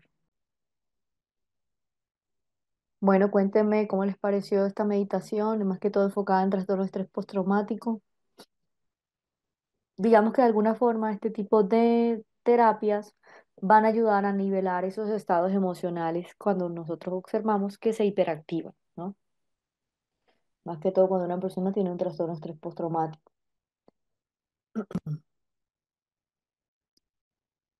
Recuerden que cuando nosotros estamos notando, digamos, los síntomas biológicos del hiporcortisolismo, acá tenemos que tener en cuenta que se van a plantear, digamos, algunas de las siguientes hipótesis, como por ejemplo todo lo que es relevante desde los trastornos corporales, el cortisol, la mayor vulnerabilidad que tiene algunas personas frente a los trastornos corporales, autoinmunes, la inflamación, los dolores crónicos, asma, alergias y todos los hallazgos también que están relacionados con los trastornos corporales, más que todo lo que están relacionados con el estrés, como por ejemplo hablamos de ese estrés crónico, de por ejemplo la deficiencia que hay en cuanto al cortisol y pues obviamente en el caso si disminuye o no esa reducción, digamos, desde la secreción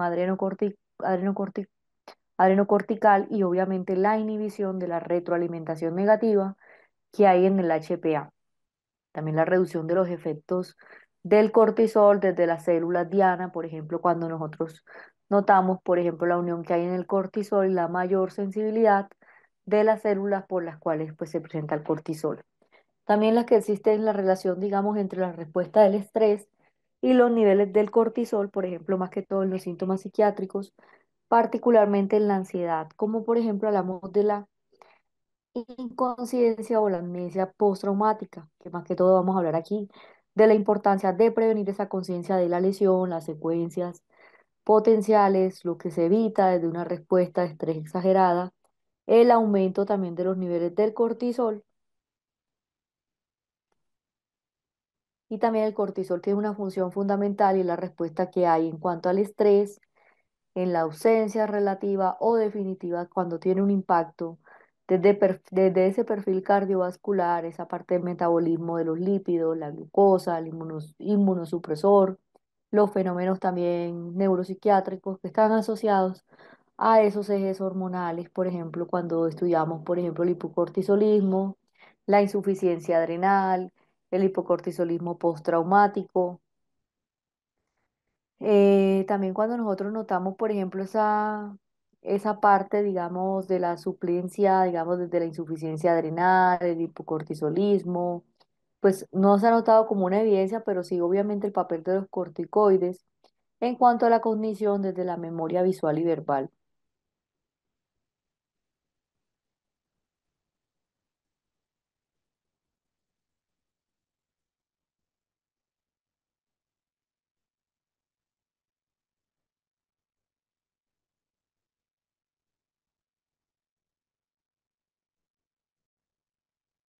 Desde la forma de cómo se plantea, eh, tenemos que tener en cuenta que también hay una forma desde el exceso, desde la déficit, también de la parte que favorece la aparición de alteraciones neurocognitivas o psiquiátricas, y más que todo desde el punto neurobiológico, en la parte hormonal, la parte lipofílica, que más que todo atraviesan esas facilidades de la barrera hematoencefálica y que muchas veces se suma a esa corteza prefrontal, el hipocampo, la amígdala, el tálamo, el hipotálamo y la expresión que hay entre los receptores, como obviamente esto va a favorecer también las relaciones entre, digamos, los ejes también adrenal y pues obviamente el conjunto del beneficio y la parte, digamos, de la suplencia de los ejes vitales.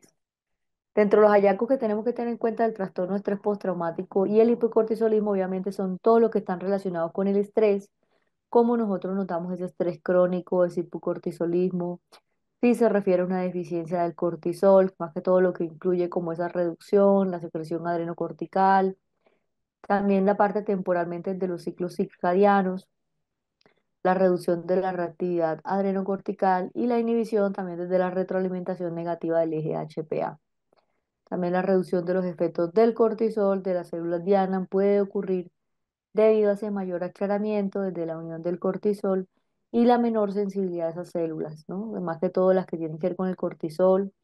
Y pues en el concepto del hipocortisolismo también que pues aún no se ha desarrollado, no se ha determinado toda la influencia que hay, digamos, en el trastorno de estrés postraumático, pero digamos que en la secuela desde la experiencia de ese estrés extremo y que coincide con la depresión, se ha investigado que los pacientes que tienen un trastorno de estrés postraumático presentan alteraciones específicas en la HPA, ¿no? Que es lo que ya veníamos hablando de la parte, digamos, de los ejes negativos, en los cuales pues tienen que ver con toda esa parte, digamos, del eje HPA y la disminución que hay en la excreción del cortisol en la orina. También las pacientes, hay personas, por ejemplo, los veteranos de la guerra de Vietnam, notaron que tenían una excreción de cortisol, el trastorno de estrés postraumático, en comparación con las personas que tienen controles sanos y pacientes, pues obviamente, que tengan otro tipo, digamos, de características psiquiátricas. Hay una disminución en la orina por lo menos en 24 horas. Entonces tenemos que tener en cuenta, obviamente, todos estos elementos, más que todo entre los hallazgos también fundamentales, se ha observado también la considerable atención desde la década y más que todo de toda esa parte relacionada con el desarrollo significativo fisiológico que permanece muchas veces sin explorar, esas características de esa investigación básica, clínica, todos también se abordan temas desde los hallazgos, más que todo las conclusiones. Una de ellas es que el hipocortisolismo no es un correlato específico del trastorno de estrés postraumático, que el hipocortisolismo también está presente en individuos sanos que están bajo un estrés constante, así como en pacientes que tienen un trastorno corporal relacionado con el estrés, síndromes de fatiga crónica, fibromialgia, y todos estos síndromes de dolores crónicos, artritis, reumatoides, asma, alergias. También los mecanismos que se subyacen a ese trastorno del desarrollo del hipocortisolismo, notamos que muchas veces se pueden ver complejos y heterogéneos entre y dentro de los pacientes que tienen un trastorno de estrés postraumático o las personas que tienen un trastorno de estrés continuo. También los factores genéticos del desarrollo contribuyen a ese hipocortisolismo y más que todo en algunos individuos cuando pueden, o entonces notamos que hay un mayor riesgo de desarrollar patologías relacionadas al estrés, como por ejemplo debido a la falta de propiedades protectoras desde la hormona, desde el hipocortisolismo y cómo está esto sostenido en desempeñar ese papel causal del desarrollo de trastornos corporales relacionados con el estrés y más que todo en concreto con los trastornos inmunológicos y desde los síndromes del dolor crónico. También notamos que el trastorno de estrés postraumático presenta una afectación psiquiátrica más que todo de la parte que se caracteriza en el aumento del miedo, la excitación, la conducta, la habitación y también lo que notamos altamente asociado con la inflamación crónica y ese mayor riesgo a tener diversas consecuencias autoinmunes, también cardiovasculares a largo plazo, como nosotros notamos que hay mecanismos específicos como traumas psicológicos que impactan los sistemas inmunitarios y más que todo un cuerpo, por ejemplo, cuando una persona tiene, digamos, incierto más que todo en el día, como esas respuestas intensificadas del sistema nervioso simpático, y cuando está asociado a ese trastorno de estrés postraumático como ese factor determinante principal de esos estados patológicos conductuales y fisiológicos. También lo que notamos es ese eje hipotálamo hipófisis adrenal, pues se ha demostrado la disminución paradójica de los niveles del cortisol y más que todo en pacientes que tienen un trastorno de estrés postraumático. El sistema nervioso simpático durante una respuesta de lucha de huida va a proporcionar unos beneficios agudos, más que todo enfocados en la supervivencia. Recuerden que cuando una persona pues está pasando por una situación traumática, puede luchar, puede huir o puede quedarse congelado. Y esas son respuestas que tiene el sistema simpático o el sistema parasimpático. En el caso del simpático es la lucha y la huida. Y pues obviamente todo lo que me está implicando esa lucha o la huida para, digamos, una reacción que más que todo enfocada en la supervivencia y en los efectos positivos, ¿no? Que obviamente hay una activación también crónica patológica del sistema donde puede causar perjuicios a largo plazo también en la parte inmunitaria, como por ejemplo esa predisposición a esa patología somática después de un trastorno de estrés postraumático. Y pues no está claro también que en las terapias conductuales actuales si son suficientes para la desregulación inmunitaria, más que todo en la inflamación o el riesgo de las comorbilidades inflamatorias asociadas al trastorno de estrés postraumático. También está el sistema parasimpático, que es el que digamos que la persona percibe como ese congelamiento, ese bloqueo, ¿no? También el sistema inmunitario está compuesto por glóbulos blancos y los leucocitos que se dividen en unas ramas innatas y adaptativas, como por ejemplo notamos esas células inmunitarias innatas que incluyen ese tipo, digamos, de células como granocitos, monocitos, macrófagos, todas esas células dendríticas, células linfozoides innatas, y las que se caracterizan principalmente por la falta de especificidad hacia los antígenos y la capacidad para responder de la forma inespecífica generalizada. Y todo lo que hablamos de si esto permite o no una respuesta rápida, también el caso de habilitar la inmunidad y el conjunto diverso desde las amenazas. Todo lo que notamos es obviamente todas esas características desde un tiempo, si se ha creído con ese sistema inmunitario innato, si no posee ningún tipo de memoria a largo plazo de un desafío inmunitario, o en otras palabras, lo que implica también que ese sistema inmune innato no recordara, ¿no? Ningún tipo de antígeno en específico, independientemente de cuántas veces se hubiera encontrado con él o si genera la misma respuesta en cada ocasión. Entonces, digamos que dentro de los cambios también de las creencias relacionadas al trauma, es un componente central en la recuperación del trastorno de estrés postraumático, especialmente en las terapias que son basadas en la cognición, como hablamos la terapia cognitivo-conductual, la terapia cognitiva centrada en un trauma. ¿Qué son creencias relacionadas en un trauma? Pues son todas esas creencias desadaptativas después de un evento traumático sobre sí mismas, sobre el mundo y sobre los demás. Y todas esas creencias, como sabemos, pueden volverse rígidas y negativas. Por ejemplo, soy débil, es mi culpa lo que pasó, no valgo nada. También lo que hablamos de los demás es que nadie es confiable, la gente siempre daña, todo el mundo es completamente peligroso, nunca estaré a salvo. Estas son creencias relacionadas con un trauma y también tenemos que contar aspectos importantes, como por ejemplo las que tienen que ver con el trastorno de estrés postraumático, las que, más que todo, las que hablan de disparar los síntomas de la hipervigilancia, la culpa, la vergüenza. Por ejemplo, algunas, digamos, de estas pueden disparar la hipervigilancia, culpa, la vergüenza, bloquear la integración de un trauma, la parte narrativa vital y obviamente evitar las conductas desadaptativas. También el objetivo terapéutico es la reestructuración cognitiva. Más que todo serían buscar, identificar y cuestionar esas modificaciones entre las creencias desadaptativas y cómo promovemos estas creencias por unas más realistas y más adaptativas. Por ejemplo, fue mi culpa. Antes y después sobreviví a algo a lo que nadie debería vivir, solo que no fue mi culpa. Antes no puedo confiar en nadie. Después, algunas personas pueden ser seguras y puedo aprender a identificar en quién confiar.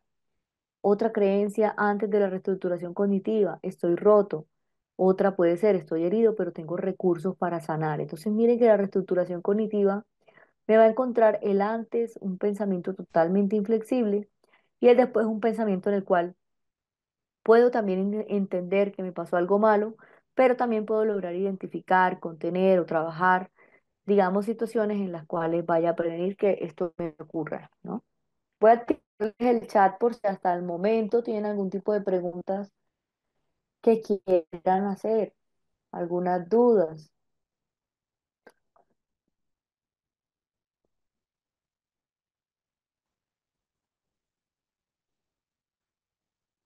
Hay trastornos de estrés postraumático importantes y entre ellos vamos a hablar del condicionamiento y la evitación.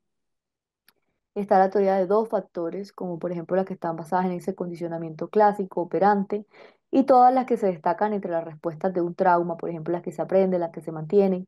Ese condicionamiento clásico va a explicar todo lo que está relacionado con ese trauma, cómo se provocan esas respuestas emocionales, como por ejemplo hablamos de ese condicionamiento operante, cómo hablamos de la evitación, de esos estímulos que utilizamos para reducir la ansiedad y para obviamente enfrentar toda esa parte de los síntomas o la persistencia de los síntomas de intrusión y todo lo que sugiere esa complejidad, digamos, de ese condicionamiento en trastorno de estrés postraumático. Entonces acá les voy a mostrar la teoría de los factores. Eh, ¿Tienen alguna pregunta hasta el momento? ¿Todo está claro? Tienen el chat activado por si tienen alguna pregunta que hacer.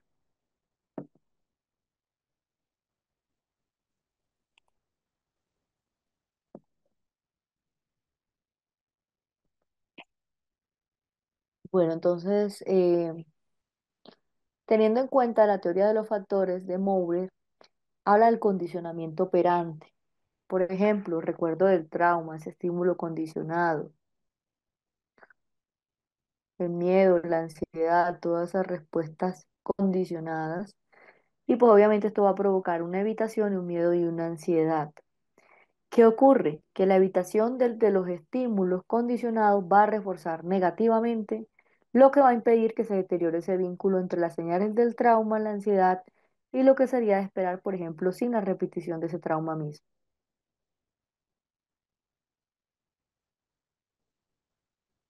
Además, la terapia cognitiva como alternativa, ¿qué opinas de la terapia familiar sistémica para el abordaje?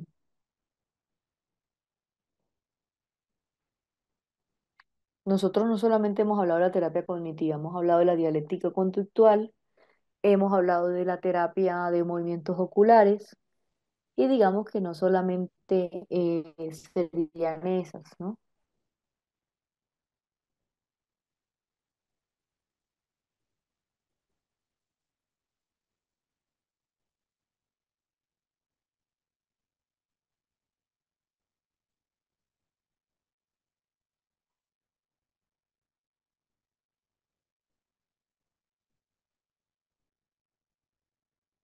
Ujú.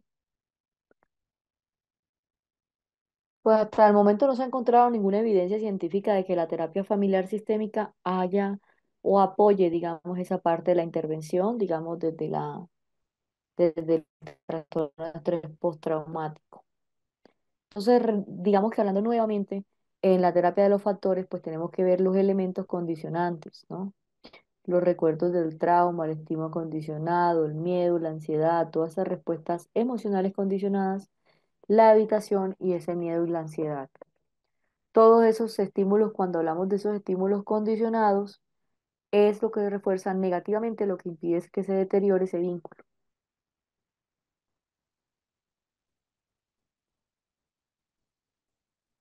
Obviamente, por ejemplo, entre las señales del trauma, la ansiedad y pues obviamente lo que se debe de esperar o lo que sería de esperar esa repetición de esos traumas mismos.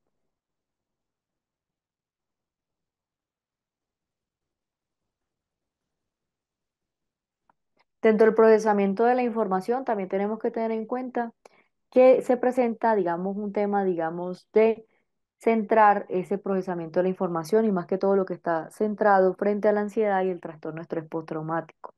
Cuando hay la aparición de un trastorno, por ejemplo, el resultado de una red de miedo en la memoria, va a provocar conductas de escape y de evitación.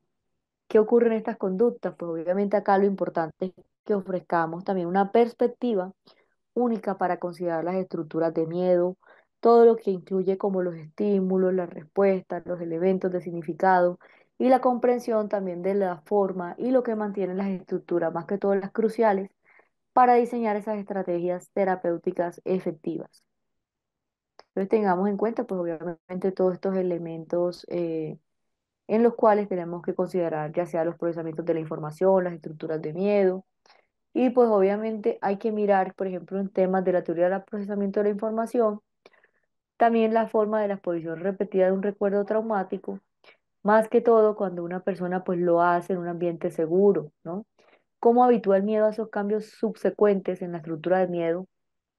¿Cómo va a disminuir esa emoción, por ejemplo, cuando una persona tiene un trastorno de estrés postraumático, pero empieza a modificar espontáneamente esos elementos de significado en la consecuencia, el lenguaje interno, y pues así va a disminuir esa generalización que se presenta cuando se pasa un trauma? La generalización, por ejemplo, de pensar que, digamos, ese miedo constante o real de que algo malo me va a pasar en cualquier momento. Y pues se va a disminuir esa generalización porque está en un ambiente en el cual va a disminuir esa habitación, el miedo y a ese recuerdo traumático.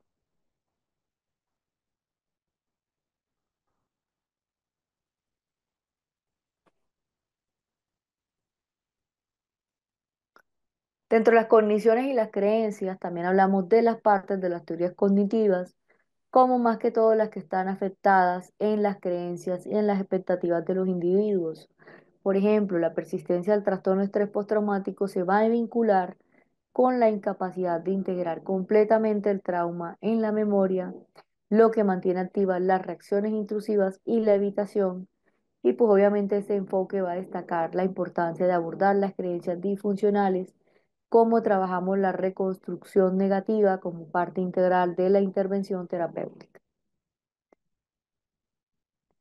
También cuando hablamos del aumento de la activación, más que todo en trastorno de estrés postraumático, nos referimos a ese estado en el que el sistema nervioso permanece en una alerta constante, como si estuviera frente a un peligro real, aunque ya no lo esté, como nosotros notamos esa respuesta directa de ese cerebro traumatizado, especialmente en las estructuras como la amígdala y que sobreactúa en cuanto a las señales mínimas percibidas, como la amenaza, cómo implica el aumento de la sobreactivación, el trastorno de estrés postraumático.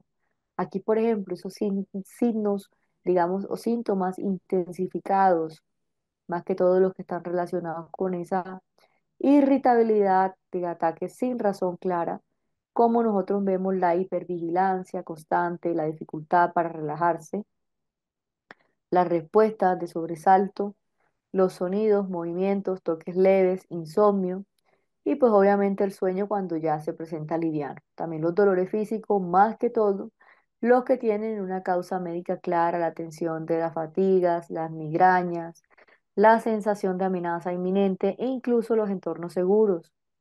También nosotros notamos, por ejemplo, que hay causas también en las cuales se presenta el aumento como por ejemplo, digamos, la revitalización a nuevos lugares estresantes, como nosotros vemos esa exposición también a elementos o a lugares estresantes, incluso cuando se pueden verse como sutiles, el retiro también de ese apoyo emocional o social, la falta de sueño, por ejemplo, esa parte, digamos, de hambre o de dolor físico, todos estos elementos, por ejemplo, como los procesos terapéuticos intensos sin regulación emocional suficiente, y también cuando nosotros notamos, por ejemplo, esos cambios hormonales o neuroquímicos.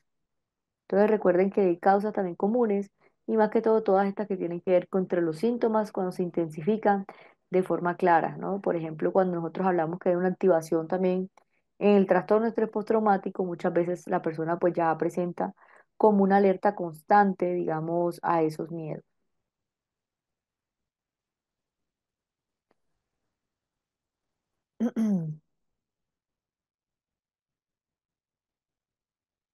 Por acá veo que me han hecho algunas preguntas.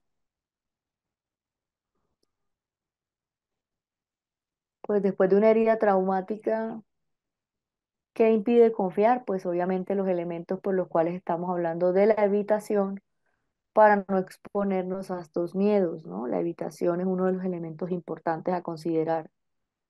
Recuerden que si yo evito una situación que me genera miedo, pues no significa que yo esté eliminando como tal, pues obviamente todo el patrón del miedo, ¿no? Se está viendo de forma cargada, inflexible, pues obviamente esos miedos y pues no se estarían abordando ni tratando.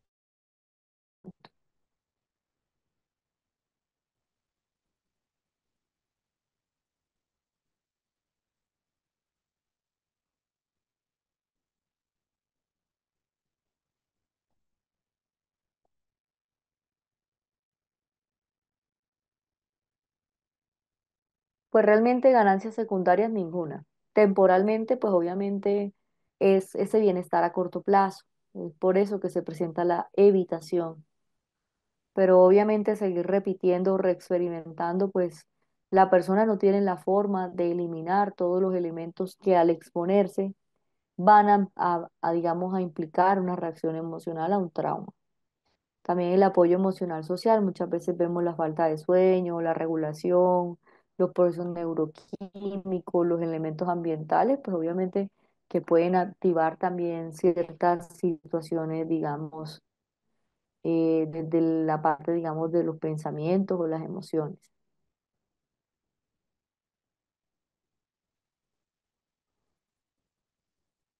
¿Alguna pregunta? ¿Todo está claro? Cuénteme. ¿Alguna pregunta hasta el momento?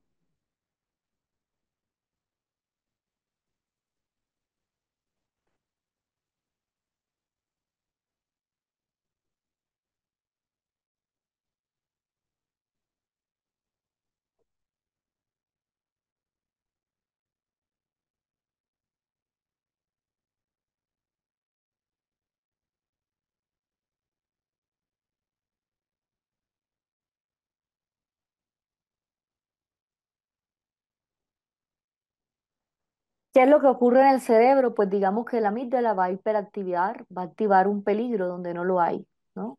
¿Cuándo qué? Cuando experimenta estos elementos. La corteza prefrontal se va a ver disminuida porque va a reducir la capacidad que tiene la persona para racionalizar lo que sucede. El sistema también simpático va a generar o va a aumentar un ritmo circadiano, una tensión muscular y una sensación también de urgencia. ¿Qué tenemos que trabajar, por ejemplo, respecto a esto?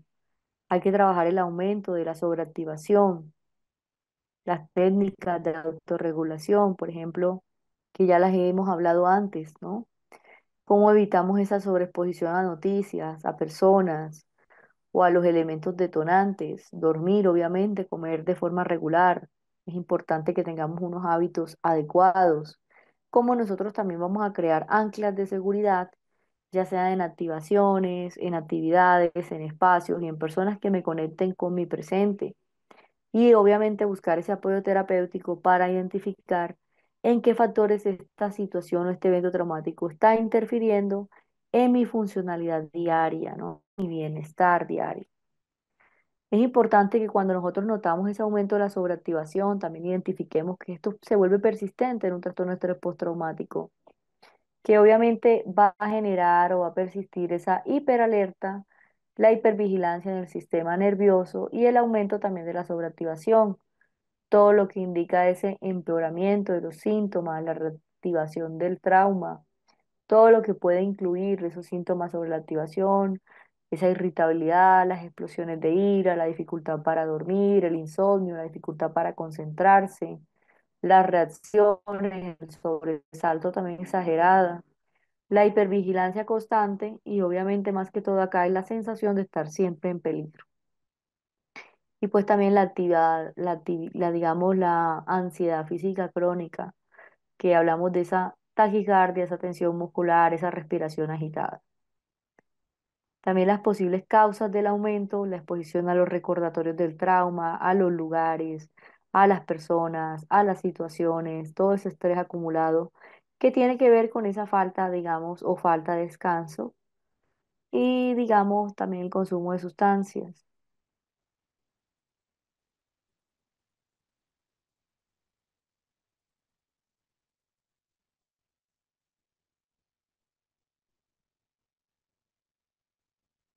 Muchas veces el consumo de sustancia tiene que ver, por ejemplo, las drogas, el alcohol, la cafeína, todos esos procesos terapéuticos intensos, más que todos los que tienen que ver con las memorias traumáticas, sin regulación adecuada, la regulación emocional muchas veces no tratada y todo lo que tiene que ver sobre hacer este aumento de la activación, de buscar la contención emocional, el acompañamiento terapéutico, practicar técnicas también de regulación, por ejemplo, el sistema nervioso, la respiración profunda, mindfulness, grounding.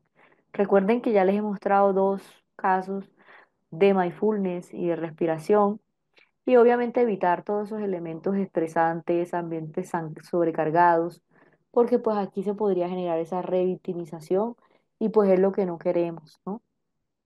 Que también la persona logre establecer esas rutinas de seguridad y de estructura, más que todo para que logre como digamos, manejar como esa parte, digamos, estructural, digamos, esas rutinas adecuadas, esos hábitos.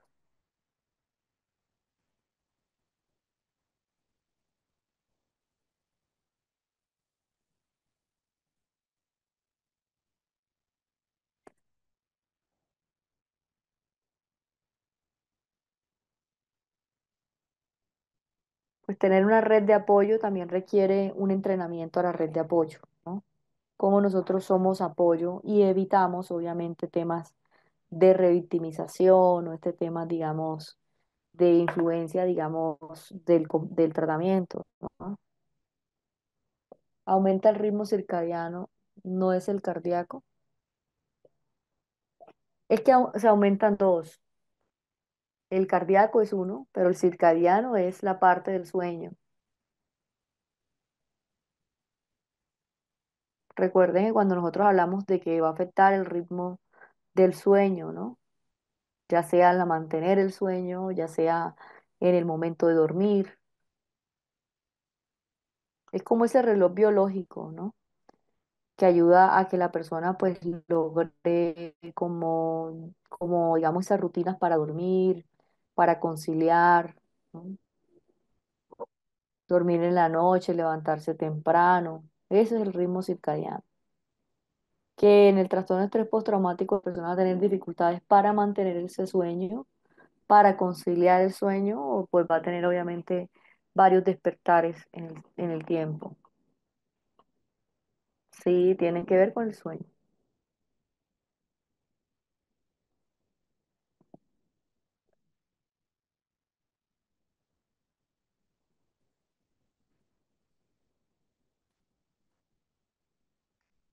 ¿Tienen alguna pregunta hasta el momento? ¿Otra duda que de pronto tengan?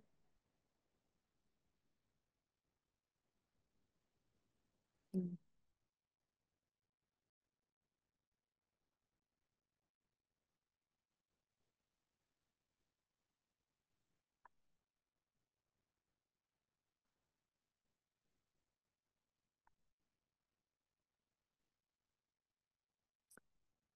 Lo que estamos aquí explicando es que va a aumentar la sobreactivación, ¿no? Dificultad para dormir o el insomnio, dificultad para concentrarse, ansiedad física y crónica, taquicardia, tensión muscular, respiración agitada.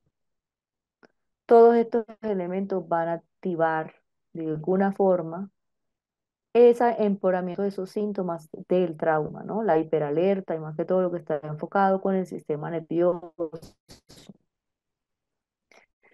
todos los elementos que van a tener en cuenta. Por ejemplo, esa parte, digamos, de los lugares, las situaciones, las ansiedades, el estrés también acumulado, más que todo las faltas de descanso, consumo de sustancias, alcohol, drogas, cafeína, los procesos terapéuticos intensos, más que todo los que hablamos de las memorias traumáticas, las regulaciones adecuadas, la desregulación emocional no tratada y pues obviamente el aumento de la activación también. Por ejemplo, la técnica, digamos, de evitar ambientes sobrecargados, rutinas, obviamente que brinden seguridad.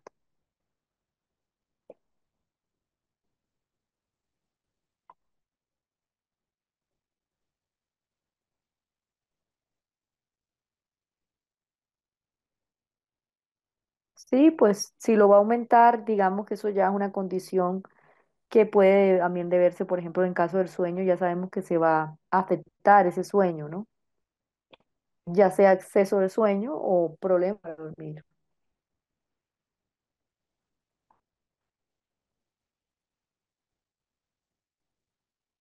Ujú. Bueno, y ya para finalizar, pues recuerden que tenemos que hablar de las técnicas fisiológicas para calmar el cuerpo. Una de ellas es la respiración diafragmática, que es como nosotros inhalamos por la nariz contando hasta 4, retenemos 2 segundos y exhalamos por la boca contando hasta 6.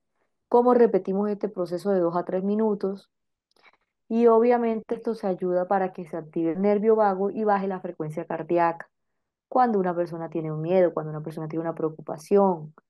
Otro ejercicio físico suave es caminar, estirarse, bailar lentamente, hacer un yoga suave, un movimiento que puede ayudar a liberar esa adrenalina acumulada. Y la inmersión del agua fría o el salpicado facial, ¿no? Muchas veces ese cambio de choque de calor o frío también ayuda a mejorar esa ansiedad.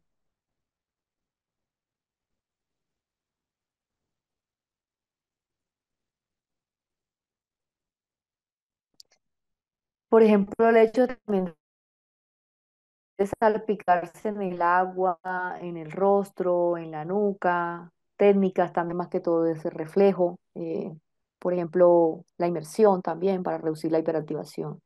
Muchas veces pues también este salpicado pues va a ayudar a que la persona tenga, digamos, en cuenta pues obviamente esos cambios de estado, digamos, de calor a frío pues va obviamente a sacar a la persona, digamos, de ese estado de ansiedad o preocupación, porque pues obviamente ese choque térmico calma la ansiedad.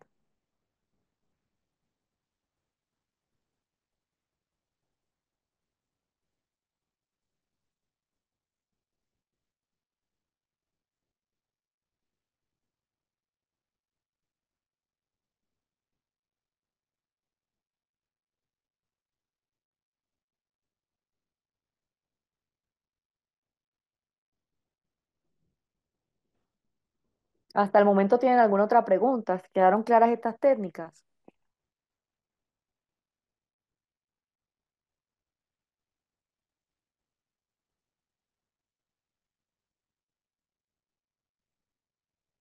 Bueno, pero recuerden que estas técnicas estamos hablando de las que tienen que ver con el trastorno de estrés postraumático.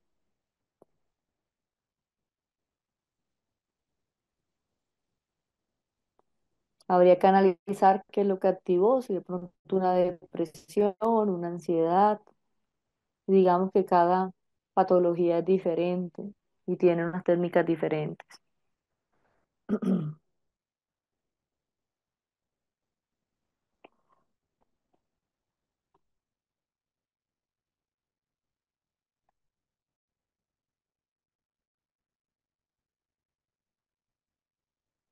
Bueno, ansiedad y depresión es otro, digamos, otro tipo, digamos, de diagnóstico psicológico diferente al que estamos abordando el día de hoy. Ahora vamos a hablar ya para finalizar de la última parte, y son las técnicas de regulación cognitiva, todas las que tienen que ver con calmar la mente. Hay una que es la orientación del presente, más conocida como grounding, que es una técnica que más que todo la persona nombra como 5 4 3 2 1 y renombra las cosas que ves, ¿no? Por ejemplo, cosas que puedes tocar, sonidos que escuchas, olores que detectas y uno la cosa que puedes saborear. Y acá se trata de dialogar entre la mente en el aquí y en el ahora. Hay frases calmantes o autodiálogos que la persona se puede hacer. Por ejemplo, estoy a salvo ahora, esto es una sensación, no es una amenaza real, esto va a pasar. Hay técnicas sensoriales que le pueden ayudar, por ejemplo, a reconectar el cuerpo y a calmarlo, ¿no? Por ejemplo, hablamos de la presión profunda. Por ejemplo, cuando notamos una manta, el peso, abrazarse fuerte, envolver una manta, pedir un abrazo seguro, y cómo proporcionan esa sensación de contención el objeto de anclaje. Ya notamos, por ejemplo, la mano, la piedra, la pulsera, el aroma, que recuerda esa seguridad o calma, y obviamente tocarla consistentemente ayuda a volver a ese presente. Entonces, muchas veces estos autodiálogos también son útiles, por ejemplo, cuando una persona se está exponiendo a elementos que van a evocar un elemento traumático, ¿no? Técnicas ambientales y de autocuidado, reducir los estímulos, apagar las luces, reducir los sonidos fuertes, evitar pantallas, crear espacios acogedores, rutinas predecibles en momentos de establecer horarios como comer, dormir, descansar, y obviamente cómo esto ayuda a calmar ese sistema nervioso. Entonces, hasta el momento, hasta acá queda la clase el día de hoy. No sé qué de pronto preguntas tienen respecto a lo que hemos estado viendo. Ujú.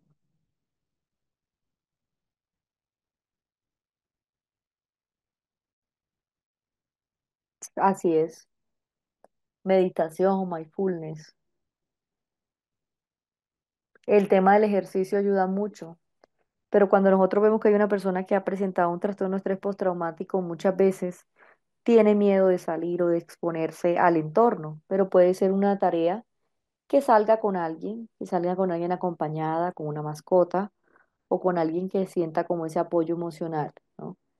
Recuerden que hoy en día pues las mascotas también han mostrado un apoyo emocional en la parte terapéutica.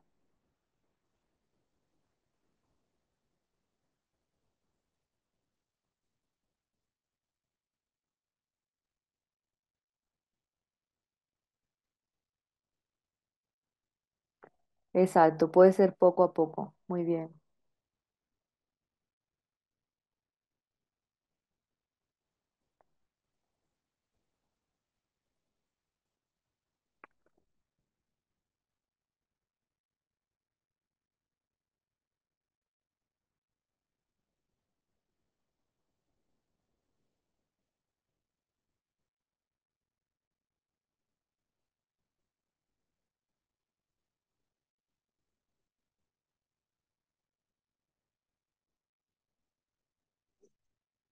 La primera técnica, la de respiración diafragmática. O sea, ya pusimos un video también. Recuerden que les puse un video sobre cómo nosotros respiramos, mantenemos la respiración y vamos soltando costando hasta 10.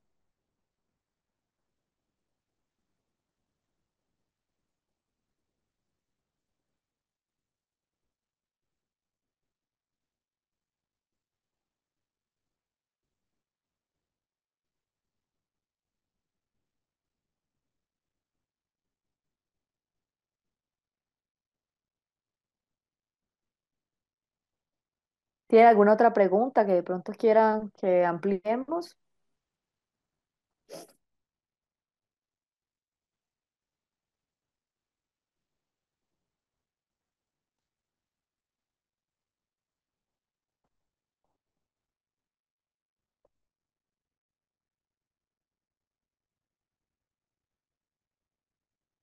Voy a mostrarles un corto video sobre lo que hemos abordado de este tema, digamos, de los síntomas, para que nos quede claro. Finalizamos la clase, con esto finalizamos la clase el día de hoy respecto a lo que hemos hablado de la parte sintomatológica, de la parte en la cual se presenta ese trastorno de estrés postraumático. Les voy a dejar aquí el link del video para los que de pronto quieran verlo en otro momento.